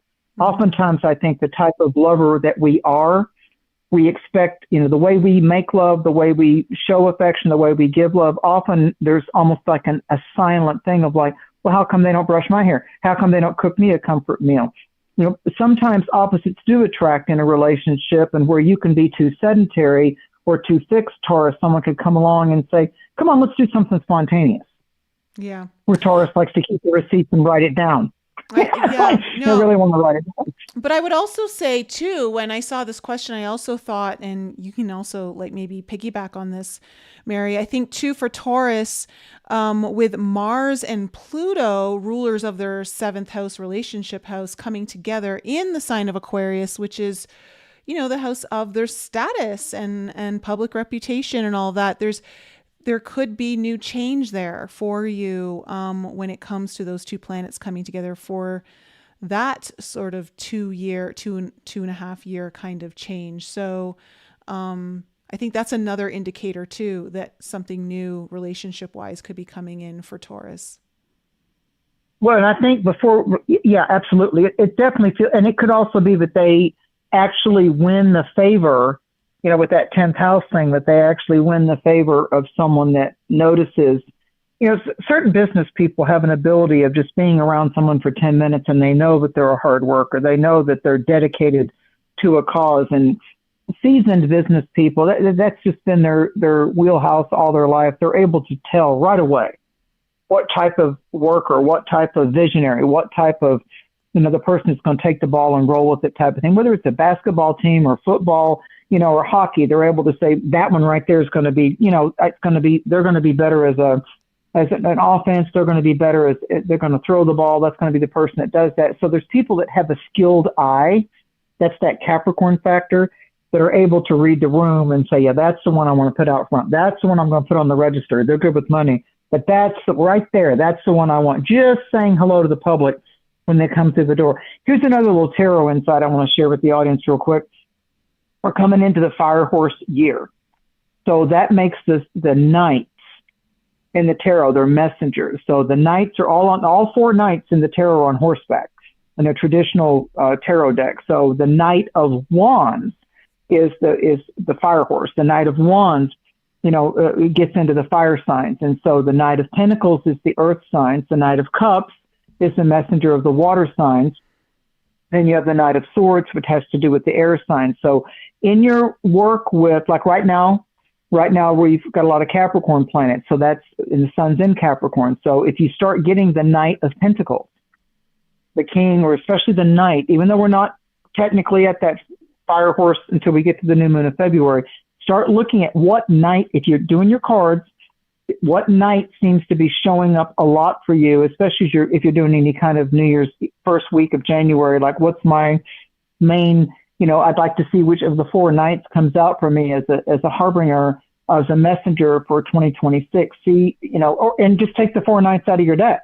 If you want to do that, turn them face down, swirl them around on the table. And when it feels right, take your hand above the 4 cards of the 4 knights and see which messenger on horseback is speaking to you this year.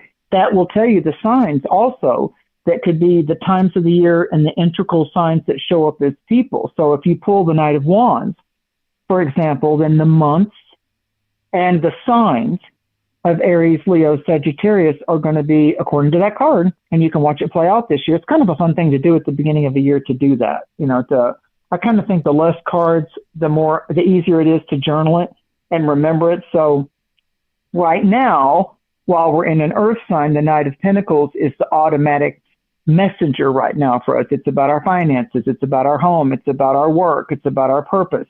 But if you want to do a New Year's Eve reading, take the 4 knights and just swirl them around, because it's been, 12 years since we've had a horse year. I think that somebody said 60 years since we've had a fire horse year, that it takes that. I'm not as well versed in Chinese astrology for sure.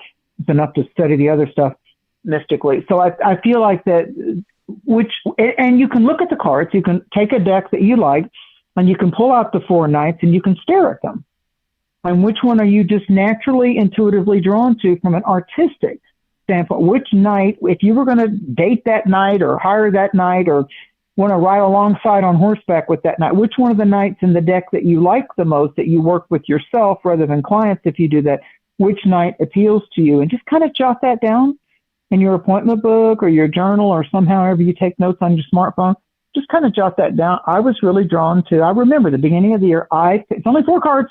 I picked the Knight of, and whichever knight that is, that's going to be kind of like a spiritual, intuitive guide for you this year, but saying, hey, I'm the Knight of Pentacles, so keep a eyebrow raised for Taurus people, Virgo people, Capricorn. If you pick the cups, water signs, Cancer, Scorpio, Pisces. If you pick the swords, it's going to be, it's going to be the air signs of Gemini, Libra, Aquarius, and just see if that plays out for you. And we can talk about it mid-year. Nicole and I can say, hey, which night did you pick for the first half of the year, if you want to do it that way. And when we get to June, we'll talk about, did the night teach you anything? Because knights are messengers and teachers, both in the spirit world, the spirit messengers, as well as in our earthly lives. So it might be fun for you to see which element wants to be riding alongside you this year.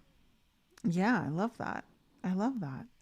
Well, Mary, thanks for another great year of readings and astrological forecasts here on the channel, on the Enlighten podcast. It's always a pleasure to meet up with you each month to do this with you. I mean, to everyone out there, we're wishing you a very blessed 2026. May it be more prosperous and abundant than even you ask for. And gosh, I love that that this Horseman Herald of Change card came out, because it is a bearer of good news, and we need some change. We do need some change, but of course, just remember, with change comes discomfort, because it means you're letting go of something that you're maybe attached to. So just be aware of that. But again, if you're interested in getting a reading with Mary as you look into the brand new year of 2026, what lies ahead, I mean, we have a pretty banging start to 2026. I mean, as soon as we get into February, it is just the solar eclipse with Aquarius, the Neptune, Saturn, conjunction in Aries, the Virgo lunar eclipse. Like, it's off to a pretty big start. There's a lot going on. So, and it's just going to keep, bearing down this year. We've got a lot of change still happening in 2026. So, and of course, I think it's a destiny dance. It's a destiny dance. Yes. I really feel 2026 is a part of our soul contract. It's a part of our purposefulness. Like, that's why Nicole's feeling led to do online as well as personal retreats. My podcast things are, I love, Nicole and I love working together at the full moons. I do the new moon on Lighting the Void with Joy, Joe Roop on Lighting the Void on YouTube. I'm going to be on Ground Zero with the Clyde Lewis show on January 8th, Jeremy Scott into the paranormal on January 7th. So mine's like the Mercury things moving through the ethers and the airways. I do my clients on the phone. I like hearing their voice. That it's a psychic thing with me. Even if I'm doing their chart, it's like when I hear their voice vibe, I don't need them to be in person with me. Spirit comes in, it comes in. Their guides connect with my guides. And I love being the interpreter, the antenna for that. So, but there is going to be, this is your year to invest in your own higher learning, your own soul, understanding that soul purpose, understanding that soul contract, not as a judgment, but as a wake-up call. Like, am I enjoying my awakening? Wow, I feel liberated. I feel freer. So this is that year when whatever, it's just like you come in and it's cold outside and you take the scarf and the gloves and the coat off. Just don't make it such a big deal. That's what's happening. When Nicole talks about the shedding, when all these other mystics talk about, the snakes shed the old skin, it can be as wonderful as like, that coat was wonderful. Oh, those gloves felt so good on my hand. Oh, now I'm warm again. I'm going to take them off till next time. So taking off the coat or the gloves or the scarf or the hat or the leggings or the snow boots isn't a bad thing. It's just a process of how we cherish, protect, and secure our human temple. It's not meant to be a prison house of skin and bones. It's meant to be the temple of your spiritual fire. So Yes. you are spirit. You came as spirit. You were fashioned by spirit. And I really feel that 2026 is the year of the spirit trumpet, the awakening. And if someone is not playing, Nicole, with authenticity and integrity to answer your question, it ain't going to just be August that the political leaders or the mean boss or whatever falls down. It's going to be rapid fire. It's Aries. It's going to be like, you will be consumed by your greed. You will go down because of your misappropriation of funds. You, not just for one lie, but that you beguiled and bewitched somebody. And so I just really see the Aquarian and the Aries forces going, not so much, buddy. It's time for the good-hearted. It's time for the sincere. It's time for the people that are healers and humanitarians and care about species on this planet and care about our biological Mother Earth. We don't have to do it with anger and aggression and defacing. That doesn't solve anything.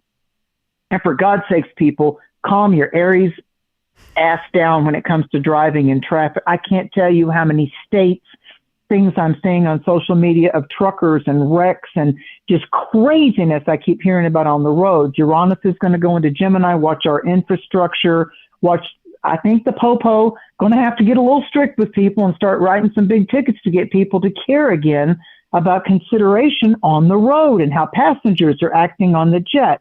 You've got people. It's not just all about me or just about you. We are a society. We are star beings.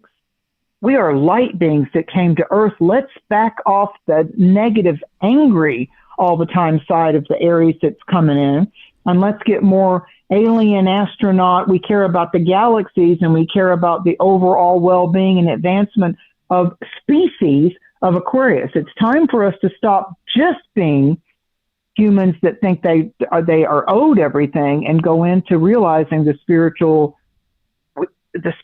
warriors that we are. Warrior doesn't have to mean that it's violent and hurtful and causes someone else to go down just so you can be better. I really feel that we're going to see, like the people that were inspirational throughout Gandhi's and, the people that really did do the right thing. And maybe they didn't get all the praise or the money or the attention, but those elders that we had, those cultural icons that we have, we need to bring those people that inspire and bring out the best of us to come front and center. That I really see the Aries Aquarius thing as that. And even Uranus and Gemini, it's like, we can make a difference.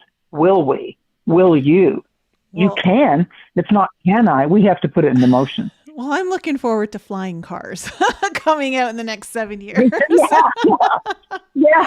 That's funny. That's what I'm looking forward to. But to everyone, book a session with Mary. I'm leaving her link down below, marydusina.com.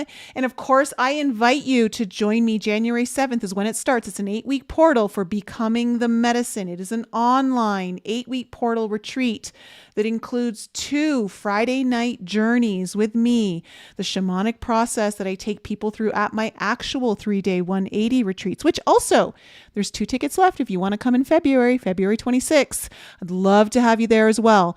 Okay, so don't miss out. These are both very transformational events that are going to really put power back inside of your body when it comes to you really opening up those higher timelines for yourself, leaving behind the parts of you that still stay small, that still play small.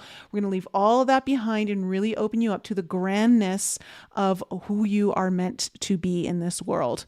Guys, I love you. May 2026 be blessed and full of hope and optimism. And with all of the challenges, they will bring you growth. So we will look forward to seeing you